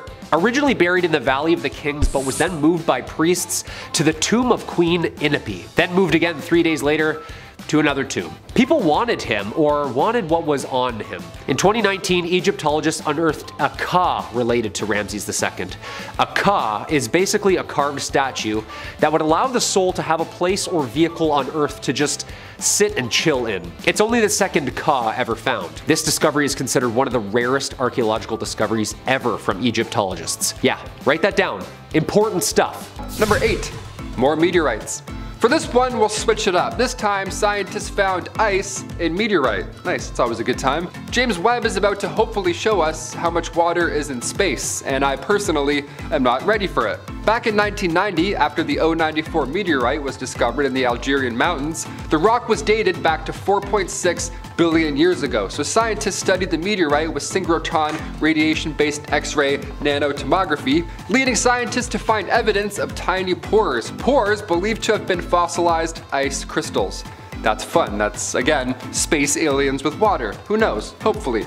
These pores have come from when the meteorite crossed the snow line in space. Now, the snow line is a sphere around the sun. It's the exact point where ice on meteorites melts. It's pretty cool. The study was to hopefully find out where water comes from in that galaxy, and it seems that it came from a lot further than we all thought, which is comforting, I guess. Yeah, there's water in space. It's just, you know, way the fuck out there. Number 7, viruses. We're all talking about an ancient virus that's coming back now, some ancient mummified frozen virus. Sounds like we're doomed. Just over a year ago in China, scientists discovered an ancient virus. These samples came from the Tibetan Plateau, and the samples were originally collected back in 2015. Now the contents date back to around 14,400 years ago, long before Captain America went into the ice. And there's dust, gases, and of course, viruses over that long accumulated time, and glaciers just soaked it all in, right? Layer after layer, pushing history deeper into its icy core until scientists come in with a few mega drills. Now we're finding dinosaurs, we're finding bones, and also sometimes we find 33 viruses. Yeah, 33! That's like 2 more than my family computer had growing up. That's a lot of viruses. 4 of these viruses typically infect bacteria, and the rest were novel, which means that it's never been seen before. Yeah, how neat is that? Novel viruses. Just what the world needs right now. Number 6, Otzi the Iceman. Discovered in September 1991, this mummy was found on the border of Austria and Italy. He's Europe's oldest known natural mummy. It's pretty amazing. He was covered in ice shortly after his death, so most of the 45-year-old man from the Copper Age was left in rather good condition. A 5,000-year-old man was found in ice. You know, you lose this round, Captain America. Again, I'm just saying. I really thought I'd put you on this list. Not this time. Before we passed in the Italian Alps, Otzi had a number of health problems, it seems, that we've now found many years later. He had arthritis, Lyme disease, and he was lactose intolerant. Thanks to science, we now know that Otzi the Iceman was sharpening his tools right before his death. So he fought till the end. What an OG.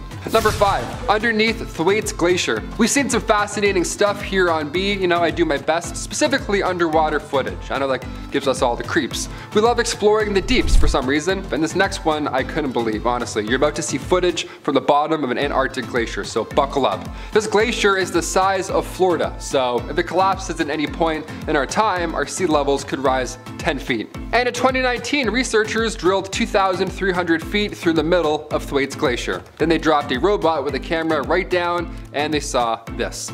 For the first time ever, we've now seen the grounding zone of Thwaites Glacier. Lead scientist Brittany Schmidt says this project is a dream come true, and I can't agree more. It's her walking on the moon moment, and I could not agree more. This feels like another universe almost. This looks like the upside down. This is terrifying. There's only 1 meter of space between the bottom of the glacier and the rocky seafloor, so think about that when you sleep tonight.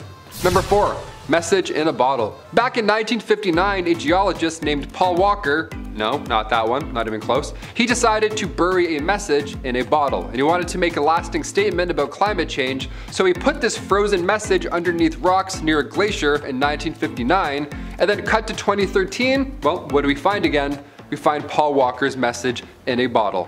The message inside was measurements, and to be exact, it was the length from the exact point of the bottle to the edge of a nearby glacier. But by 2013, many years later, said glacier had shrunk down 200 feet, so now the glacier was much further. A lasting statement indeed, I would say. Good call, Paul Walker. Number 3, Ice Age art. More ancient artwork, but this time we're going to the Colombian Amazon. Now the thing is, unlike other drawings found on the ceilings of tombs or anything like that, this frozen canvas stretches about 8 miles. It's incredible. The paintings inside, they're even more impressive. Dating back to 12,000 years ago, these were made near the end of the last ice age. Thousands of paintings, by the way, not just a handful of arrows, nothing like that, just a huge canvas. These were found in 2017, so pretty recently, but it was only last year where they finally went public with these Arctic findings. Now the findings being, you know, paintings of elephants, massive sloths, horses from the Ice Age, snakes, birds, deer, that kind of stuff. This is now one of the largest collections of rock art in South America. Yeah, pregnant women or the origins of the Ninja Turtles? I don't know. I'm on the fence, you tell me. Number 2, the Glacier Girl. Now before you get worried, no, this next one is not a real person. This next one is a plane. A P-23 aircraft was discovered in Greenland surrounded in ice. Now during World War II in July 1942, 6 P-38 fighter planes were ordered to make an emergency landing in Greenland due to lousy weather conditions and of course low visibility. Now the crew was thankfully saved, but the Lockheed had to be abandoned, never to be seen again for now 50 years. Recently it was dug out of 264 feet of snow and ice. It took years to get this plane back up, but now she of course is known as the Glacier Girl, and in 2017 Lewis Energy CEO Rodney Lewis, he bought this plane. Yeah, they just brought a plane out of the ice and this guy's like, yeah, I'll buy it, debit, no problem. And finally, number 1, a preserved mammoth cub. In 2010, a mummified mammoth cub was discovered in Siberia, right off the coast of Oyogos, named after a nearby village. Yuka, this newfound cub, is now the best preserved mammoth cub discovered in history. Now this was a fascinating find that should have never been seen again, let alone found in such great condition. It's kind of haunting when you look at it. It still looks alive, you know what I mean? But apparently that's not the end of woolly mammoths. Who knew? It was announced only months ago that a team of scientists and entrepreneurs over at a company called Colossal, they're now planning to bring the woolly mammoth back to life.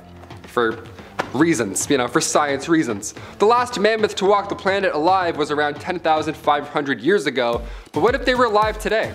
Colossal raised over $15 million, and now they're working on reviving that woolly mammoth. They're doing this to ideally decelerate the melting of the Arctic permafrost and to save modern elephants from extinction, and of course to advance CRISPR editing. We love science, maybe a little too much, I don't know. Is it a good idea to bring the woolly mammoth back to life, or are we just, I don't know, setting them up for another slow, horrible demise once again? Kicking off our list at number 10, Western camel bones.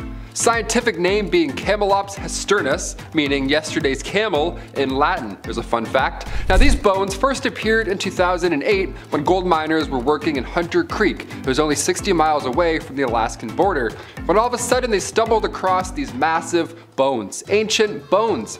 The last time these bones were operating on, you know, actual limbs was 75 to 125,000 years ago. Isn't that incredible? The remains were in such great condition because of the awful surrounding conditions. It was so cold that scientists could actually still extract DNA, which told us that 10 million years ago, roughly, Western camels split from modern day camels. Yeah, we had more camels. Now we don't have many camels. Sad. The more camels, the better. Number 9, Allen Hills meteorite. Alright, this one's for all the space nerds. This next one is literally out of this world. Back in December 1984, American meteor hunters discovered this fragment in Allen Hills, Antarctica. Now this meteor was appropriately named Allen Hills 48001, which is, okay, that's right to the point. Now this rock was speculated to come from Mars, and in 1996 a scientist claimed that he discovered bacteria from the microscopic fossils on this meteorite. Now the news of course spread quickly and everybody started to lose their minds. You know, rightfully so, this is a while ago. Bill Clinton even chimed in. He made a speech about possible discoveries in space with aliens and shit. The scientific community later said this was not the case after further studies, but never say never. Feels like we're getting closer to finding life now with James Webb. I don't know, every time I click refresh, it's like, check out this thing that's in the past. I'm like, what? I think your own sudden imminent death counts as a scary discovery. So, if so, King Casimir counts. And 50 years after the mysterious circumstances surrounding King Tut's exhumation, a similar incident occurred in Poland at the tomb of Jagiellon, where the King Casimir rests. Poland was a socialist country at the time of exhumation, so many types of research were restricted. It wasn't easy to receive an agreement to examine historical sites, and it took the Cardinal Archbishop of Krakow to support the researchers who were just dying to get their hands on the shriveled corpse of the king, and for the final decision to be his to allow the opening of the tomb. Wrong call! Little did they know what they'd stumble upon. Researchers were eager to figure out more after the king's death 500 years ago, and they dug right in. It was worldwide news, as was the curse that the researchers kept joking about that was supposed to take their lives. Unfortunately for them, funny anecdotes become prophecies. As the examination was in process, those involved started to die from strokes and infections.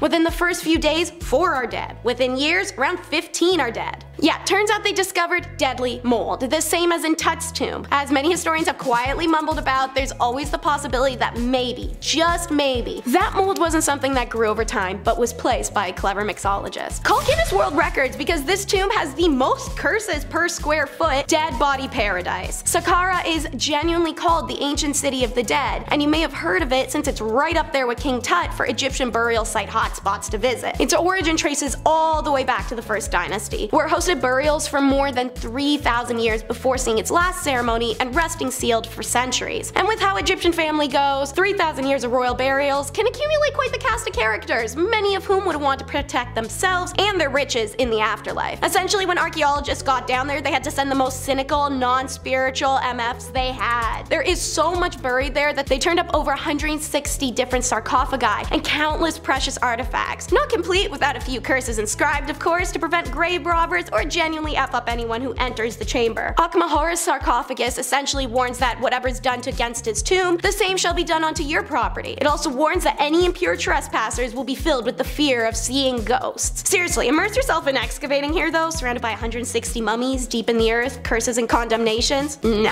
How about a recent discovery that shows us there's still so much out there? The Notre Dame tombs. This month, 4 years ago. Pause. 2019 was 4 years ago. Let me sit with that for a second. second. Whew, okay, well, in April of 2019, many of us opened our phones or turned on our TVs to a massive shock. The Notre Dame was burning. The 12th century Gothic cathedral was saved by 500 plus firefighters, but had a major structural damage. French authorities call in archaeologists to help make sense of the damage and how to start repairs. They find something else: 2 coffins, sculptures, statues, and unseen architecture. After months of research and scans, they figure out one identity because it turns out to be written on the outside the whole time. Antoine de Pelaporte, a high priest who died in 1710 at 83. In the 300 years since he was buried, his coffin was damaged and allowed air to enter, so he was mostly bones and some bits of hair instead of a mummy. The other coffin is Mr. Unknown, and he's rocking mummy vibes. Check him out. He died between ages 25 and 40 from TB, and his pelvic bone region suggests he was a horseback rider. To be buried in the Notre, he's obviously an aristocrat, and he was buried with a flower crown, which is super cute. Both men were buried in lead sarcophagi, which was a practice reserved for the elite. Still, the 2 coffins are also quite different from each other, and this shocking find tells us the Notre is still full of secrets to uncover, and if there's 2, there's safe to assume there's more. A Grecian cemetery holds terrible secrets at the bottom of a well. The Karmikos cemetery dates all the way back to the Bronze Age, so around 2700 BCE. It was first excavated by archaeologists in 1870, and since 1930, excavations have continued and thousands of tombs uncovered. As you can imagine, through years of excavations, lots of messed up things have been discovered in said tombs. Weird bodies, weird deaths, buried alive, and now in 2020, a collection of 30 inscribed lead tablets were found at the bottom of a well that's 2500 years old. Which sounds creepy enough as is, but the tablets each bear individual curses and prayers to Greek gods of the underworld. AKA it's like Grecian culty Satanism stuff, as well as the fact that the well was poisoned and in the middle of a tomb yard. Jutta Strokozek, who led the excavation, said that whoever ordered the curses inscribed on the tablets was unnamed, but the black magic is present and there for all to see, even if forbidden in Greece at the time. And while the well was only just found in 2016, as mentioned, the site was first excavated in 1870, but progress halted when World War II broke out, as all members of the excavation team joined the forces, and then every single one died back to back to back. While it's hard to pin that on the curse itself, it does follow the trend set by King Tut and Casimir. A recent discovery changes the history of the Philippines: the Los Milania tombs. Our world still has discoveries to be made, and archaeologists have proven that when they unearthed the remnants of an 1,000-year-old village on a jungle mountaintop in the Philippines. I'd say this is more of a shocking tomb discovery than scary. I'm just excited about this. The game changer is the discovery of limestone coffins, a type that's never been found before in Southeast Asia. This is huge because it's the first indication that Filipinos at the time in history practiced more advanced burial rituals than previously thought, and that they had metal tools to carve these coffins, which we didn't know before. While they're similar to ancient sarcophagi, the tombs differ by being simple, without elaborate decoration or images on the tops or sides. They're just a plain, classy box. And a tooth extracted from one of the skeletons, carbon dated, confirmed they are about 1,000 years old, with 15 graves found in total. Overall, this site is described as a complex archaeological site with both habitation and burial remains from a period of approximately 10th to 14th century. It's the first kind in the Philippines having these limestone advancements. Malani tourism officer Sammy Cortez says after the archaeologists have finished their work, they're gonna open this up as an archaeological site you can visit, the same as the Tut's tomb. For my Twilight fans, you may get your kissing a vampire fantasy, seeing as there are vampire graves in Bulgaria. And it's not even like one, there's a couple. Archaeologists in Bulgaria have uncovered a 13th century corpse at Perperpikion, an ancient Thracian site in the south of the country, belonging to a man in his 40s who had the misfortune of a big ol' iron rod stomped through his ribcage with the purpose of keeping the corpse from rising from the dead and disturbing the living. Oh, and his left leg had also been removed and placed next to the corpse. Insult to injury, they're making sure he can't go anywhere. At the time of the man's death, vampires were perceived as a real threat in many Eastern European and Balkan communities. People who died usually from things like taking their own lives or being fine one day and dying the next in their sleep, for example, were sometimes staked to prevent them coming back from the dead because it was an unnatural death. Amongst the Romani people, anyone who was missing a finger, had an appendage similar to those of an animal,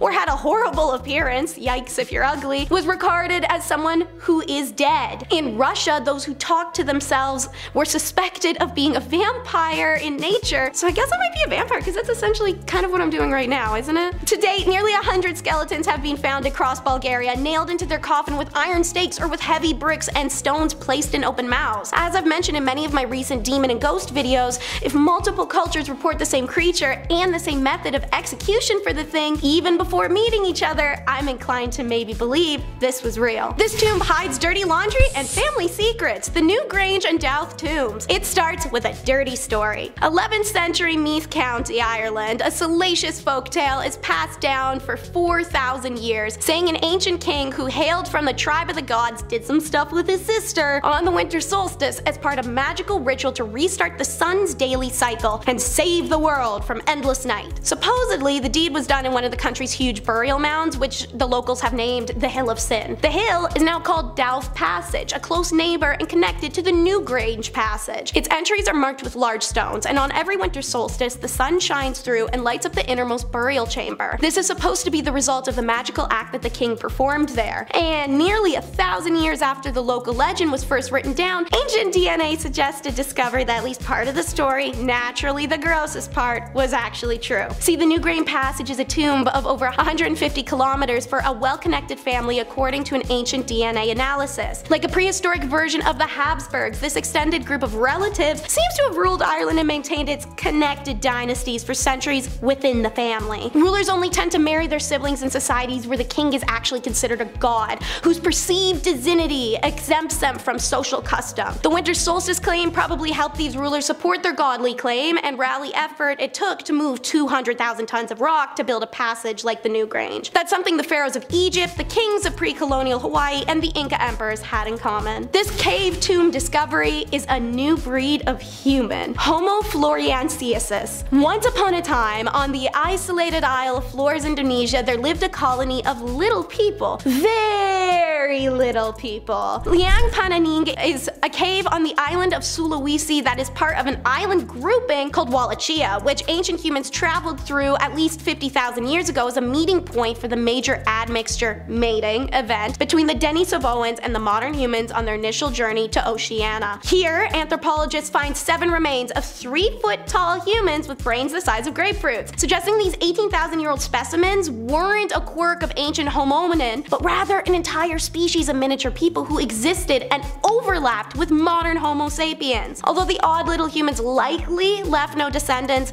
and therefore no mark on human biology now, scientists say this is the first documentation of an entirely new species of hominins that apparently adapted and lived for thousands of years in caves on the isolated island. As for their size, their limited habitat and its hot humid conditions may have been the key factors. They may have arrived on the island as African or Asian Homo erectus and their generation shrank over time. Genetic size adaptation would make sense for survival. Similar factors were also at play for the pint-sized stegodon elephant, whose remains were also found in the cave with the tiny people. Evidence suggests that they hunted the miniature elephant-like creatures in groups. Imagine being the person who uncovers a tiny race of humans. Now that is a discovery, and I'm gonna be keeping up to date with this one. Let's begin with the hilarious story of the ancient garden decor. Alrighty, so an article published on June 19th of 2023 tells the tale of how in the first weeks of the month, an everyday British dude in Hertfordshire, England, was just perusing the flea market and found an inconspicuous kind of bamboo looking thing. Assuming it's some scrap metal but finding it cute, he bought it for 25 bucks, brings it home, tosses it in the garden as decorative rockery, and life moves on. Now the person who bought it requested anonymity, so we don't actually know how he came to realize that it wasn't just some metal. He brought it to Hanson's auctioneers and, unaware of its true historical significance, was left dumbfounded when the auctioneers revealed that it was a hand cannon, a rare type of bronze powder weapon that dated back to the 1400s. These devices were pivotal in the development of weaponry during the Middle Ages and originate from China. On June 15th, the hand cannon, previously acquired for essentially pocket change, was auctioned at Hanson's auctioneers with an estimated value of $2,500 to $3,750, more than 100 times of the cannon's purchase price at the flea market. The origins of the artifact remain shrouded in mystery, including how it came into the hands of the flea market seller, but traces of soil residue imply it was unearthed at some point. These archaeological students went dumpster diving for mummies. News of this dropped early June of 2023 after archaeological students from San Marcos University removed 8 tons of trash in the Ramak region of Lima to reach a rare mummified Peruvian body from the ancient Manche culture. The excavation, led by Dr. Miguel Aguilera, said in a Reuters press release that the team first spotted the mummy's hair and skull. He goes on to explain that the mummy had been carefully wrapped in a cotton and vegetable fiber burial cloth and had been laid out flat, which is characteristic for the Manche culture of the formative era, between approximately 1000 BC and 200 AD. This person was also discovered at the center of an Ushnu. It's a U-shaped stonework that's oriented towards the rising sun, representing the point of connection between Earth and the realm of spiritual energy. From what Miguel has examined, the body was found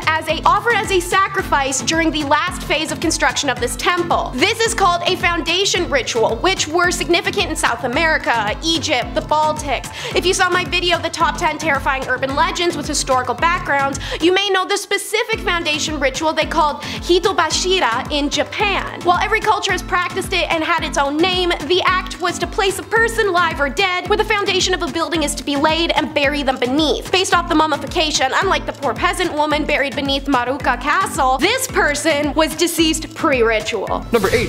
Surgeon Notebook. Alright, all you nerds, get your old textbooks out for this one. Whenever explorers find notebooks, I'm always so interested. Even in video games, that's not even the boring mission for me, you know? I'm like, yeah, let's find those ancient scrolls. Let's do that first. It feels very national treasure to me to find ancient notes from somebody that they wrote. This notebook here once belonged to a surgeon a long time ago. It's over 100 years old, and it was found in a frozen hut in Antarctica. The owner was that of George Levick. He was a photographer and a surgeon who traveled with the last expedition of Robert Scott. This was from 1910 to 1913. Also, what a 2-for-1 combo. Guys, 2 amazing jobs. So different. The book itself was completely frozen shut and the bindings were toast, but the parts that they can read today is pretty historical. Thanks to that frozen stuff, it actually survived a lot of conditions. You could still read descriptions of photos George took at Cape Adare. That's history right there. Number 7, Antarctica Pyramid. Okay, here we go. A little bit of alien stuff. Why not? Here on BumbleBee, we like talking about the pyramids of Egypt a lot. We're fascinated with all things ancient and history. Once I heard about pyramids in Antarctica, I had to know what was going on. This was back in 2016, where a mountain in Antarctica was trending online all of a sudden. Now, we all immediately thought it was evidence of an ancient civilization because, well, that's what we want to see, right? That's what we're hoping for every time we hit refresh on that history channel. Eric Rignot, a professor of Earth System Sciences at the University of California, reached out to Live Science when this was all unfolding. He added the quote, "Pyramid shapes are not impossible. Many peaks partially look like pyramids, but they only have 1 or 2 faces like that. Rarely 4. So just a rare anomaly, just a rare frozen anomaly, or I don't know, maybe there's some frozen space aliens." Number 6, Grasshopper Glacier. Yeah, if you aren't a fan of bugs, you can go ahead and skip to number 5. I will not take it personally. Just hit the thumbs up at least, you know? Do something. A glacier in Montana is home to thousands, millions, I don't even want to know how many, grasshoppers and locusts, just all stuck in time right here. Yeah, imagine heading to a glacier and you forget bug spray. Huh, what an idiot. Well, appropriately named Grasshopper Glacier, this mile-long glacier near Crook City holds the remains of extinct giant grasshoppers. Yeah, they're dead and frozen and gone, but you can still see them, which is not great. These poor guys were traveling to find new life a long time ago, and they must have gotten caught up in some cold winds, and now they're stuck here for another few hundred years. This reminds me of those suckers that have the little insect inside. Who actually buys those, you know what I mean? You see them in gift shops a lot, scorpion inside, like, nice. One lick and I'm done. Number 5. Preserved wolf pup. When this little lady went into the ice 57,000 years ago, I bet she had no idea that she'd ever see the sun again. That's a long time ago. Discovered in, you guessed it, Yukon, Canada, Zur is the most complete wolf mummy that has ever been found. She's incredibly intact. She was discovered in 2016 by a gold miner while they were blasting water out of frozen mud. He was like, wait, stop, hold on. And they found this. They thought it was treasure, but really it was just this little lady. Also treasured, you know, I take that back. She's also treasured. They did find treasure. X-rays tell us she was only 6 weeks old. X-rays also tell us that she was a fan of fish. That was her meal of choice. She loved eating fish. Poor thing, damn. I'm looking down like it's there. I'm like, we really missed you. All right, close the casket. Let's get out of here. Number 4, frozen treasure. Here we go. Is it a wolf pup or is it actually frozen treasure? Because Buddy's asking. As far as frozen treasure goes, this is very recent. You know, we don't find these often. Treasure frozen in ice, again, sounds like something out of a video game. I can't help it, this is so intriguing. Back in 2013, an anonymous mountain climber, can't imagine why they chose to stay hidden, they stumbled across a small box filled with jewels, just jammed in the ice. Now, they had to breathe on it a little bit, you know, melt it out, pop it out a little bit, whatever. But once it was done, they reported it to French officers. Now this box contained around 100 precious gems. Precious gems. This was quite the find. Emeralds, sapphires, rupees, you name it. This box was worth 300,000 US dollars, roughly. I find a 20 on the ground, I'm like, that's it, I'm calling in sick. I find a toonie under the ice, I'm like, I'll wait till this melts. Well, since it was discovered on Mont Blanc, officials were able to trace down the lost gems back to an Air India flight that actually crashed on the mountain back in 1966. That's where this came from. The lives of 117 passengers were sadly lost, and because of the harsh conditions, it's been next to impossible to have recovered anything from the mountain, especially that long ago, right? No one wants to climb and do any of that, it's impossible. Now, somehow these family gems were able to see light again as well, and yes, the owner did return the gems. Thing is, 2 families claimed the goods. I'm surprised there's not more, to be honest with you. Interestingly enough, in 2014, a French treasure hunter, Daniel Roche, found 50 more pieces of jewelry from the same glacier. So yeah, some glaciers are filled with bugs, other glaciers filled with gems. So 50-50 really, you never know what you're gonna get. Just lick and hope. Actually, don't do that, you'll get a sore throat. Number 3, the Glacier Girl. Before you get worried, no, this next one is not a real person at any time. The next one here is a plane, a P-23 aircraft to be specific. It was discovered in Greenland, surrounded of course in ice. Now, during World War II in July 1942, 6 P-38 fighter planes were ordered to make an emergency landing in Greenland due to lousy weather conditions and of course, low visibility. The crew was saved, but the Lockheed had to be abandoned, never to be seen again for 50 years. It was then dug out of a 264 feet bank of snow and ice, and it took years to finally get this plane back out. She's known now as the Glacier Girl, and in 2007, Lewis Energy CEO, Rodney Lewis, he bought that plane. Can you imagine having that kind of money? You're buying ancient frozen planes? Like, it doesn't work, you know that, right? All right, cool, rich guys. Number 2, Blood Red Waterfall. We've all seen that video or photo of the waterfall that's underwater. It's a nice little optical illusion, looks kind of scary. Never want to swim again after seeing that. The Blood Red Waterfall is a little more jarring. On the southern side of our planet, there's a waterfall in Antarctica that is blood red. It is haunting to look at. I don't ever want to see this in person or on the internet again for that matter. The edge of Taylor Glacier, great name for a glacier, my god. This is a one-of-a-kind waterfall that pours into Lake Bonny. So millions of years ago, when sea levels rose up, glaciers naturally formed at the top of the lake. So this melting water that's slowly leaking out from a quarter mile deep, this water is now 3 times saltier and 3 times as scary to look at. When the iron-rich water then reached the air, it looked bloody. I mean, more than fair. Just seeing photos of this, it's jarring. It looks like there's a lot of healthy iron pouring out of there. Number 1, fish eat fish.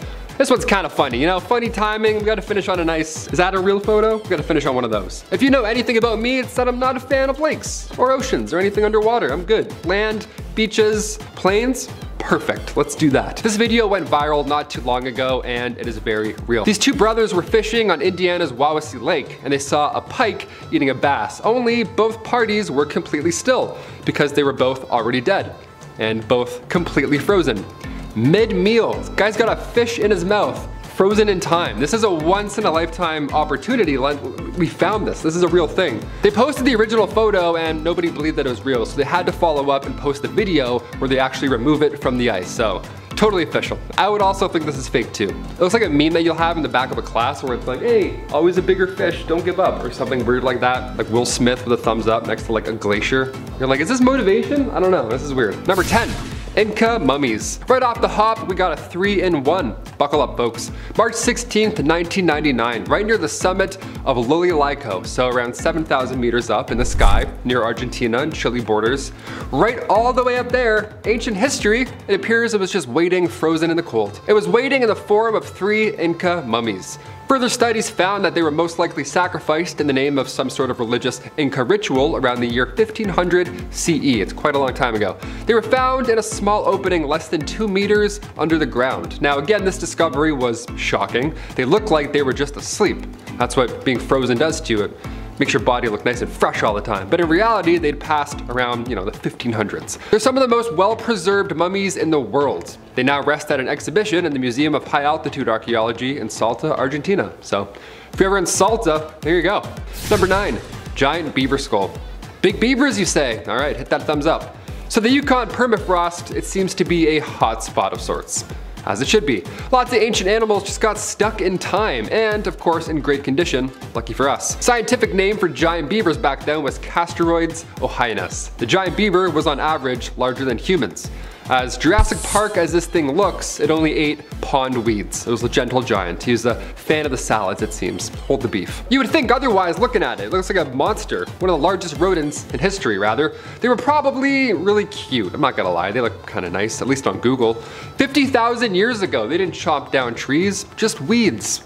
It's kinda nice. Smaller beavers outlived them once conditions warmed up. Like others on this list, they moved north. They followed the ideal conditions, and that led them ultimately to their icy demise. That is, well, more often than not, the Yukon permafrost. Alrighty, so this next point will actually tie into the one after it. So first up is the drought remains, part 1. March 18th, 2023, Catalan leader Pere Aragonès said that Barcelona and the surrounding region are dealing with one of the worst droughts in 50 years, which has led to the remnants of the famous Santa Roma to emerge for the first time since the dam was built in 1963 and drowned the town. You may not recognize the town by its name, but the picture of the half-water immersed church is actually pretty notorious online. Now revealed is the full structure of the church, an empty cemetery, and the foundations of other buildings and homes. The Romanesque church was consecrated in 1062. As beautiful as this is, like the Canadian wildfires, the drought is the earth trying to speak. For the first time, the Saw Reservoir is currently only 10% full, and access to the area has been restricted. Before now, though, screenshots popped up online about how navigation apps inadvertently were saying people were submerged in water when they were standing on dry land. So, here is what the church looked like before,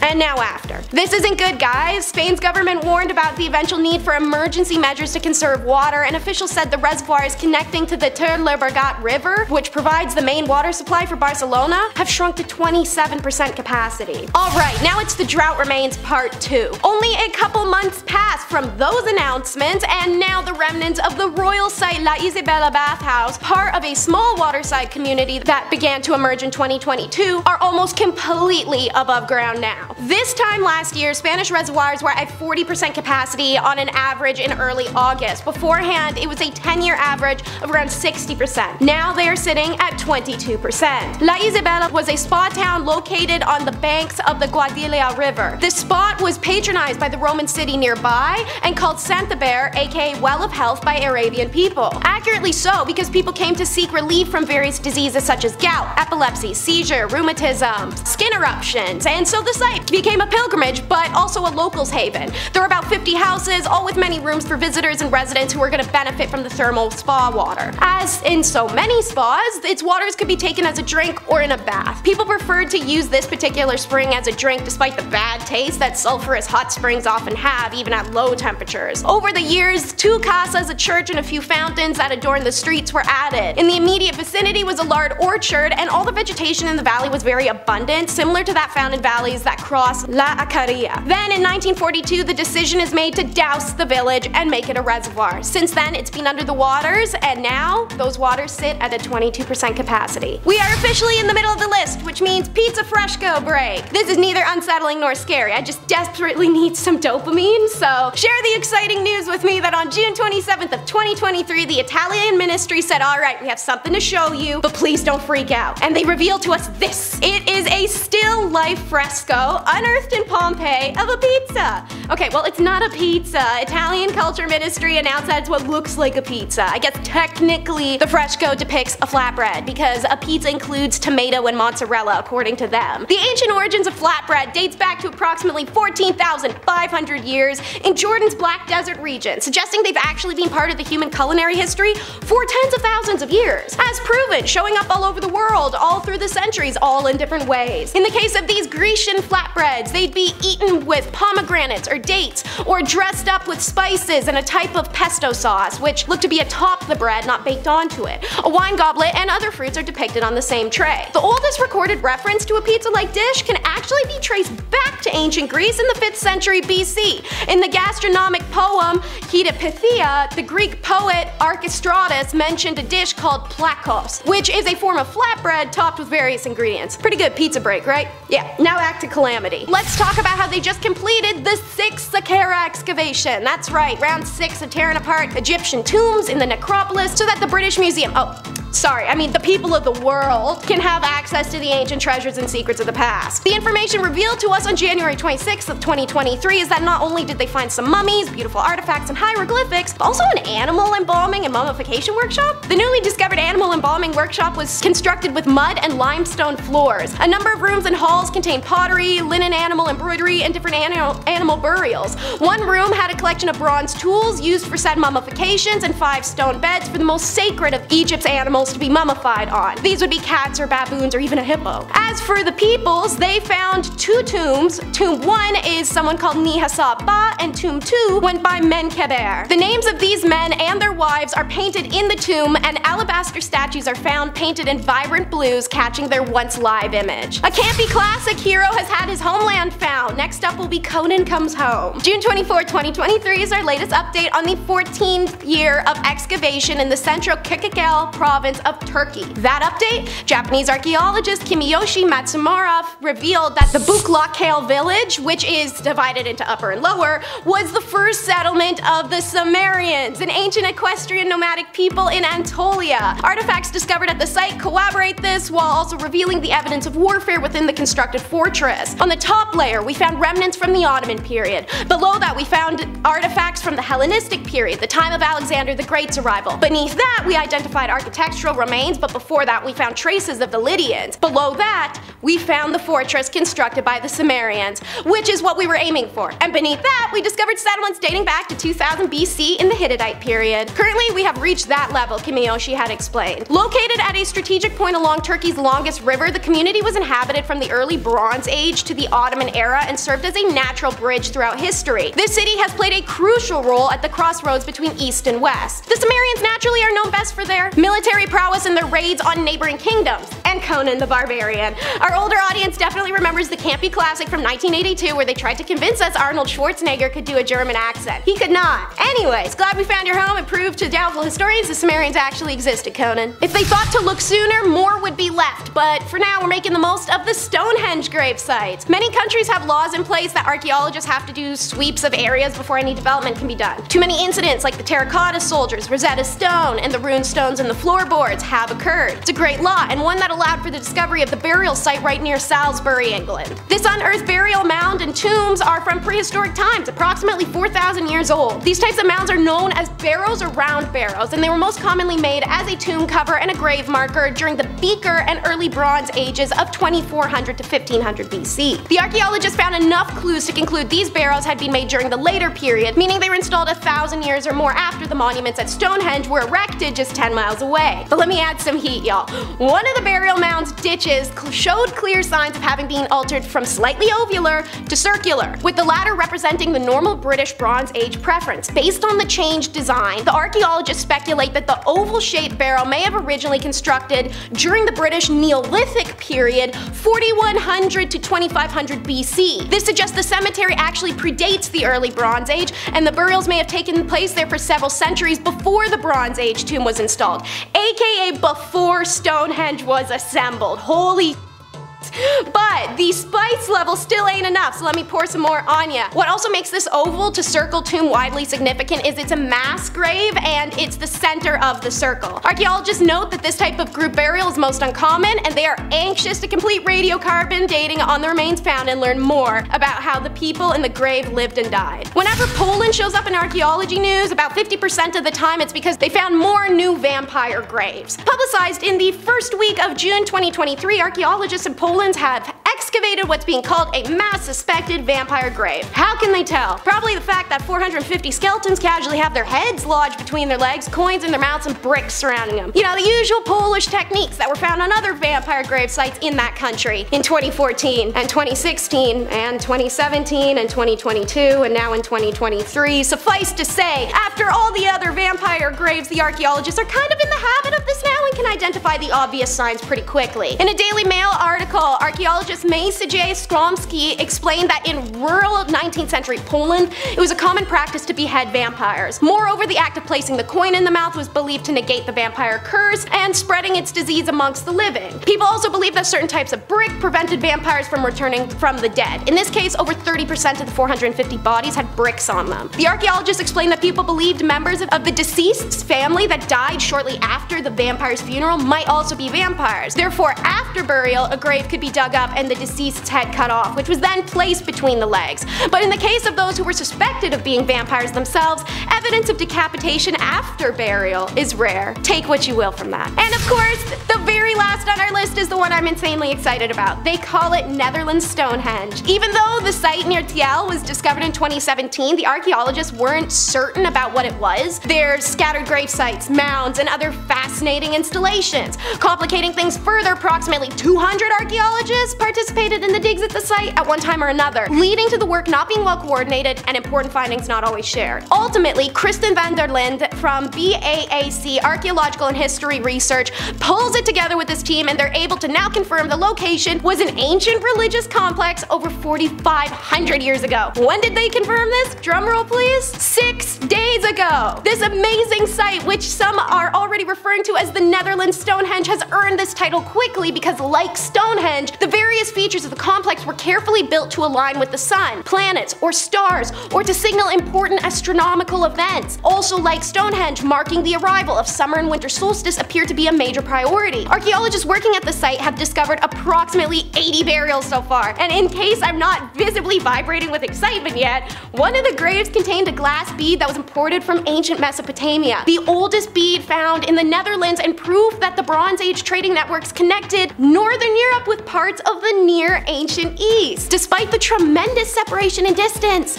archaeologists have also discovered the remains of animal skeletons, human skulls, and bronze tools and weapons placed in spots close to where the sun shone directly through openings into the complex's central mound. This suggests they're piled up in those locations for ritual purposes, possibly as sacrifices to some ancient forgotten god. It's estimated the site was used as a religious sanctuary for approximately 800 years after its initial construction in the late or early 2nd millennium BC, but it seems occupation continued for a long time after that. Obviously, they've got a lot of work ahead of them to do. At number 10, First Americans.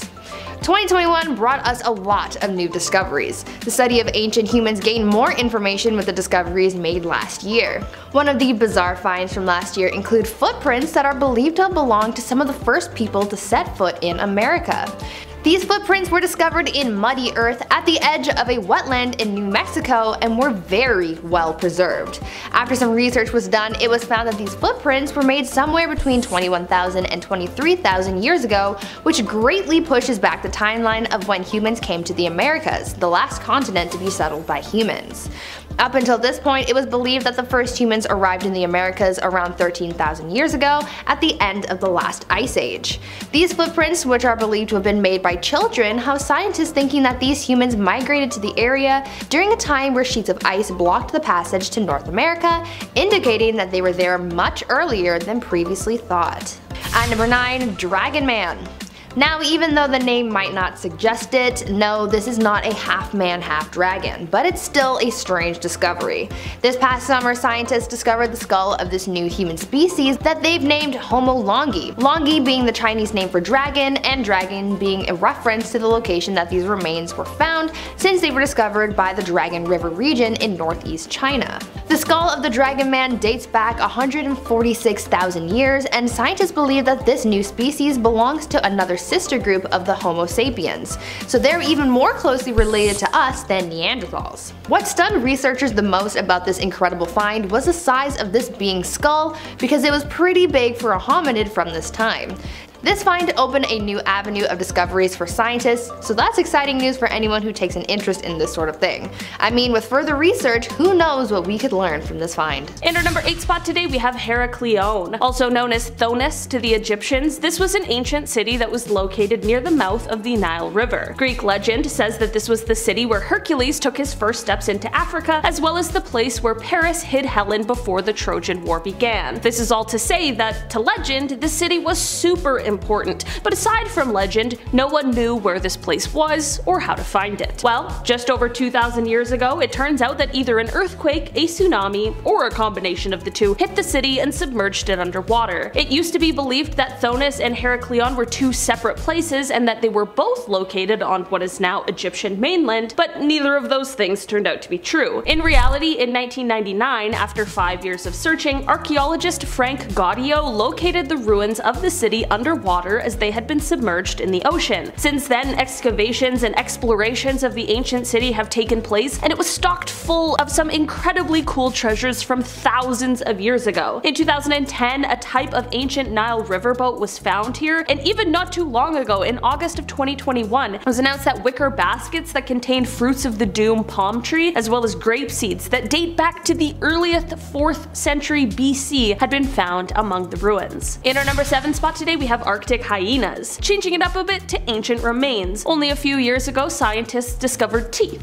Ancient teeth from Arctic hyenas. When you think of hyenas, you wouldn't ever imagine that they once roamed over Europe and Asia, but 5 million years ago, that was normal everyday life for these bad boys. Remains of these Arctic beasts have been found mainly in the Yukon permafrost. Evolutionary biologist Jack Zhang studies prehistoric carnivores, and he knew within minutes that these recent Yukon molars belonged to Arctic hyenas, aka Chasmaporthets. We'll go with that. In our number 6 spot today, we have the Crusader sword. Get your goggles on for this next one, folks. We are going deep. I found a few shells in my life, but never a sword that once belonged to a Crusader knight. That's just next level. An Israeli scuba diver, not even that far experienced, ended up stumbling across one of the coolest discoveries in 2021. Shlomi Katzin was diving off the Carmel coast in Israel when this peculiar shape caught their eye. As if a Crusader sword wasn't enough, the diver also found anchors, ancient stones, pottery fragments, all from around 900 years ago. I wouldn't even notice this. It's covered in barnacles. I wouldn't even dare go near it to begin with. Kudos. Great catch. In our number 5 spot today, we have toxic waste. Despite what Smash Mouth preaches, all that glitters is not gold. Sometimes we find ancient swords, and sometimes we find literal barrels of waste. This dump site here was first discovered off the coast of LA, 3,000 feet deep, hiding in plain sight. These ROVs found roughly 27,000 barrels of toxic waste. This feels like a Simpsons episode. It's absolutely insane. What a horrible discovery. The 2021 find was deemed staggering. Yeah, that's a word you can say, for sure. In our number 4 spot today, we have Mohenjo-Daro. This is a location whose name is said to roughly translate to, quote, Mound of the Dead Men. This is one of the world's oldest urban settlements, as it was found and built somewhere around 2600 to 2500 BC in what is now Pakistan, but it was abandoned in the 19th century BC as the civilization that called this place home declined. For almost 4,000 years, this site was seemingly forgotten about, and the remains of it were undocumented until an officer of the Archaeological Survey of India, R.D. Banerjee, visited the site in 1920 and found a flint scraper which convinced him of the site's history. From here, excavations of the site began, and as of the 1980s, it was named a World Heritage Site. In our number 3 spot today, we have Wolverine fish. Hugh Jackman, if you're watching, this one's for you. This year alone, there have been over 212 discoveries of brand new freshwater fish. We love a new fish. That's super exciting. One of which is the X-Men inspired Hopalensistris wolverine. These fish have strong lateral curved spikes called odontos tucked under their gills. They can extend and jab their prey with prongs, hence why the name Wolverine is added to the fish's name. It's kind of cute. It has the claws, which is terrifying, sure, but he's okay. I do kind of love him. In our number 2 spot today, we have the million-year-old plant. Back in 2019 in Greenland, a preserved fossil of a million-year-old plant was discovered. This was found under the ice near a secret Cold War military camp. An ancient flower founded a Cold War military camp. What a headline. In 1959, Project Iceworm was underway. I have mentioned this before, and that in itself is a pretty bizarre frozen feature in history. Eventually, the project was scrapped and it was abandoned, but cut to 2019, it was rediscovered, and scientists at the University of Vermont found parts of a million-year-old plant. Not what you'd expect to find under a secret Cold War base. You know, the fragments were so well preserved that it looked like it had died recently. Not, you know, a million years ago. Studying these plants can provide clues on our future and where our current plants might just end up. In our number 1 spot today, we have Ice Age art. Well, Well, to end off this list, we have some ancient artwork. This Ice Age masterpiece was painted in the Colombian Amazon. The thing is, unlike other drawings found on the ceilings of tombs, this canvas stretches about 8 miles. It's incredibly long for an ancient painting, and for a modern painting, now that I think of it. These drawings date back to 12,000 years ago, near the end of the last Ice Age. These were found in 2018, but it was only last year when they went public with the findings. The findings being paintings of elephants, giant sloths, horses, snakes, birds, and deer. This is now one of the largest collections of rock art in South America. Number 10. Serpent Mound. The Great Serpent Mound is a 1,400 foot long, 3 foot high prehistoric effigy located in Peebles, Ohio, United States. Serpent Mound was first reported via surveyors Ephraim Squire and Edwin Davis and was featured in their Ancient Monuments of Mississippi book back in 1848. Looks just like a regular golf course, doesn't it? But underneath, it's perfectly placed and well-preserved earth formations that were made by hand to align with something in the sky. The mound is the largest serpent effigy in the world. Yeah, big snake. The mound itself winds back and forth for more than 800 feet with its tail coiling in 7 different areas. Tons of Clovis-era spearheads have been found that indicate interaction with other groups of ancient humans, along with the Denisovans and the Neanderthals. Archaeologists believe that the mound's creation was influenced by 2 astronomical events: the light from the supernova Crab Nebula in 1054 and Halley's Comet in 1066. The mound is also located on an ancient meteorite impact location, which makes things absolutely way scarier. In 2003, geologists from Ohio State University and Glasgow said the meteorite impact origin of the structure at Serpent Mound is the best evidence for its build and importance. Yeah, nothing crazy, just a mile-long, cosmically aligned serpent made out of rocks, made from prehistoric dudes who could barely work fire right on top of a huge impact location. Yeah. Something's fishy here. Number 9. The Terracotta Army. Hey, if you dig what we do here on BumbleBee, make sure you hit us up with a like button or comment down below which discovery in ancient history has you laying awake at night. I know mine. Let me know, I'll check it out. The Terracotta Army, don't even get me started, was first discovered in 1974 by a group of farmers east of the Queen Emperor's tomb mound at Mount Lee. For centuries, reports mentioned pieces of the terracotta fragments found, roofing tiles, bits of brick, masonry, but when they discovered heads of clay bodies, yeah, the Chinese archaeologists started to investigate and dig a little bit deeper. To this day, it remains the largest pottery group ever found on Earth. The Terracotta Army is a collection of sculptures depicting the armies of the Qin Shi Huang, the first emperor of China. Apparently a form of funerary art buried with the emperor around 209 BCE with the purpose of protecting him in the afterlife. 8,000 soldiers, 130 chariots, 520 horses, and 150 cavalry. Yeah. That's a lot of protection. The site is now a UNESCO World Heritage Site and has been since 1987. I'm just getting Medusa vibes when I look at this, you know? Like, I'm not convinced the actual purpose of this operation. Like, was it a front? Were they once alive? Who knows, dude? This place is mysterious, but cool. At number 8, ancient fashion. In 2021, archaeologists made a discovery that gives us an idea of how ancient humans made clothing. It was always assumed that ancient humans used animal furs for clothing, but up until recently, not much was known about their fashion. With this newest find, scientists were able to figure out how clothing was made all those thousands of years ago. 62 bone tools were found in Morocco, and it's believed that they were used to process and smooth animal skins. This find may be the earliest evidence for clothing in the archaeological records. The bone tools that were found are believed to be between 90,000 and 120,000 years old and were used to work leather. What's fascinating about this find is the fact that similar bone tools are still used by leather workers even to this day, so it's cool to know that our ways haven't changed much over the years. At number 7, Göbekli Tepe. The Neolithic era was the final period of the Stone Age where early humans began the process of domestication of animals and agriculture. For a long time, scientists believed that this era gave way to the process of holding rituals and creating monuments to their beliefs.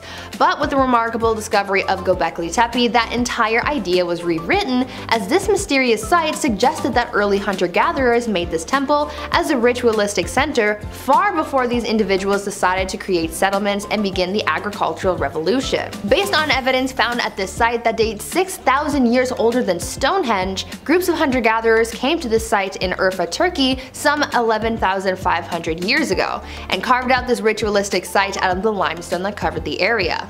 It is believed that Göbekli Tepe was just a stopping point for these early humans. It was a place to meet, hold feasts, and then leave again.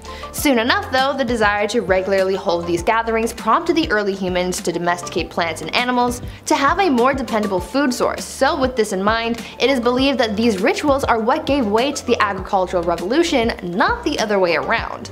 If you've seen any content regarding Göbekli Tepe, then you would know how eerie and mysterious this site looks, and because it's so old, it holds so many secrets that we have yet to uncover. At number 6, cave paintings. I think that out of all the things left behind by our ancient ancestors, cave paintings are one of the most bizarre. So many archaic art pieces have been found by scientists over the years, from statues to ceremonial pieces, but cave paintings are by far the most fascinating, at least in my opinion. Much like modern art, it is all up to interpretation, especially since the artists who created these cave masterpieces are long gone. Some of the most mysterious cave paintings are those that depict some kind of alien life forms. Yep, I said aliens. Even back in the days of the early humans, Homo sapiens have been looking to the stars, or even having their own encounters with extraterrestrials. One such depiction of alien life comes from the Wandjina cave paintings. These eerie looking paintings depict these sky beings, as they were called. These beings are depicted with white faces devoid of a mouth, large black eyes, and a head surrounded by a halo or some kind of helmet. According to legend, the Wandjina were sky people or spirits from the sky who descended from the Milky Way and created Earth and all of its inhabitants. The Wandjina realized how big a task their creation was, and so they sent for more of their people and spent their time creating, teaching, and being gods to the people of Earth. Eventually they left, either descending into the water or returning back into the stars. This extraterrestrial discovery has to be one of the most bizarre finds from our ancient ancestors. At number 5, mass extinction. This one might be a little sad because we're going to talk about how scientists determined just how much destructions humans caused in the early days of humanity. While humans were evolving in Africa, the rest of the world's creatures were thriving for the most part. In many parts of the world untouched by human influence, there were megafauna. These megafauna were able to live and thrive for thousands of years, at least until Homo sapiens came along and ruined everything. As we started to traverse the globe, creating settlements and beginning the story of humanity, we also, in the process, killed off most of this megafauna, causing a mass extinction of these creatures. This extinction event, which scientists have called the Holocene extinction, is still ongoing. Most of the largest animals to have ever roamed the earth were wiped out around 80,000 years ago and went completely extinct by 10,000 years ago. Some scientists want to blame this on climate change, however in a lot of places, the timing of the first human settlement and the extinction of certain animals line up too precisely to completely excuse us from having caused damage to Earth's megafauna. At number 4, baby burial. Though it can be really sad, finding ancient burial sites can give researchers a lot of information about the culture of certain groups of ancient people. At a 34,000-year-old hunter-gatherer burial site near Moscow, archaeologists discovered the remains of 2 adolescent boys, and what they found alongside the remains was surprising. These 2 boys, who looked to have had some kind of disability, were buried like royalty. They were buried together along with 10,000 mammoth beads, more than 20 armbands, around 300 pierced fox teeth, 16 ivory mammoth spears, carvings, antlers, and human fibula laid across the chest of each child. Compared to the other adult burial sites, this one was quite lavish, but the reason as to why these 2 were buried with so much care is unknown. It is one of those mysteries from our history that remains unsolved, making it a bit of a bizarre find. At number 3, old settlement. In an area of Kenya called Panga ya Saidi, archaeologists discovered a network of caves that are believed to have housed hundreds of people. This cave area houses more than 1,000 square feet of space, and it is believed that an ancient tribe used to call this place home.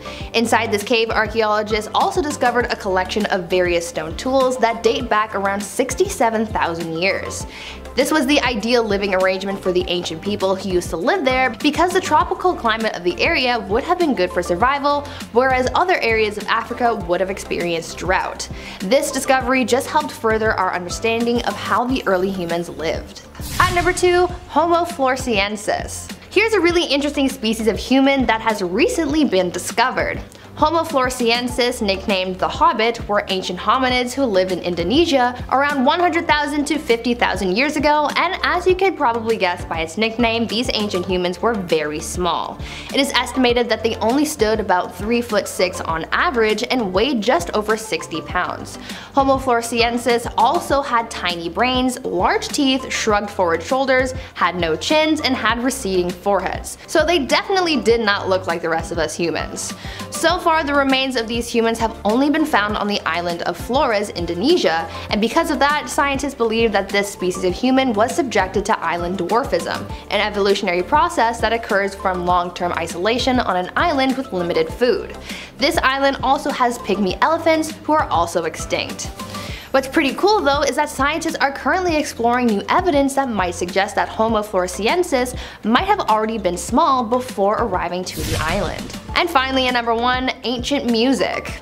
When you think about ancient humans, you might not associate them with art or music as they were quite primitive, but it turns out that some of our human ancestors were quite musically inclined. Years back, scientists discovered the first evidence of musical instruments in Germany and Slovakia. In 2008, archaeologists in Germany found flutes made from mammoth ivory that date back around 40,000 years ago, and just a few years before that, in 1995 in Slovakia, researchers found other flutes made from the thigh bones of cave bears, which dated back around 60,000 years. These Slovakian flutes were the oldest musical instruments ever found, and they were made by Neanderthals. This opened up a whole new world of discovery for scientists, as this find suggested that these ancient people were able to comprehend concepts like rhythm, tempo, and melody.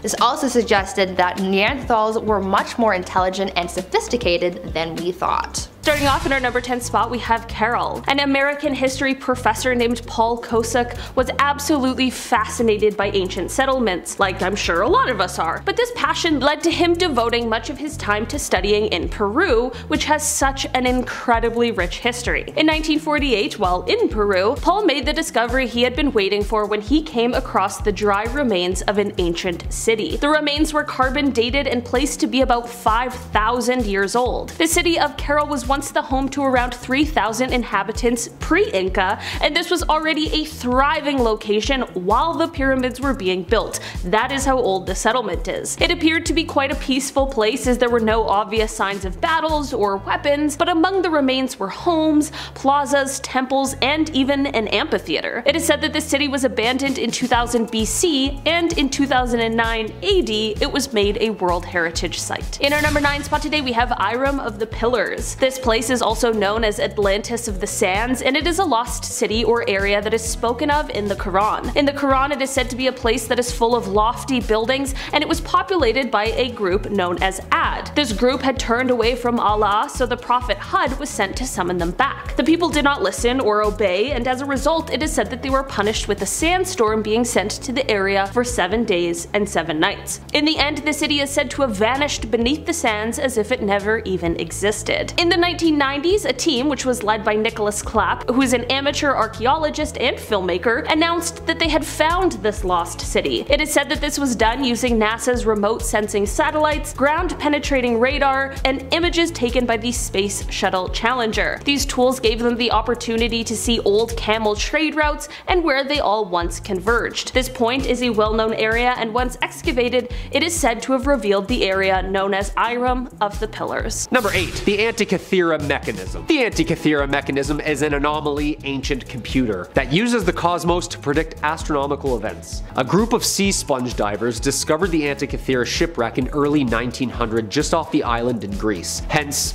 the name. I find it funny that divers diving for something you wipe your butt with found an ancient computer just chilling down there. Something about that makes me laugh. Many think it's cursed too due to its first handlings. Apparently after its discovery, 3 of the divers who dove down died shortly after its find. 150 feet deep just off Point Glyphadia, the team retrieved millions in worth of bronze, marble, pottery, glassware, jewelry, coins, and of course, this ancient MacBook. This device is made entirely out of a single bronze sheet built within a wooden case about the size of a shoebox. Faces and cogs covered in Greek inscriptions indicating the device's astronomical calendar, purpose, use, basically everything we have on our iPhone right now within this wooden box 2200 years ago. Yeah, again, collecting sea sponges to wipe our butts with and then just stumbling upon a computer. I don't know, someone's getting a raise, I'll say that. Number 7, the Codex Gigas. Basically translates to giant book, Codex Gigas. And it's giant. 170 pounds,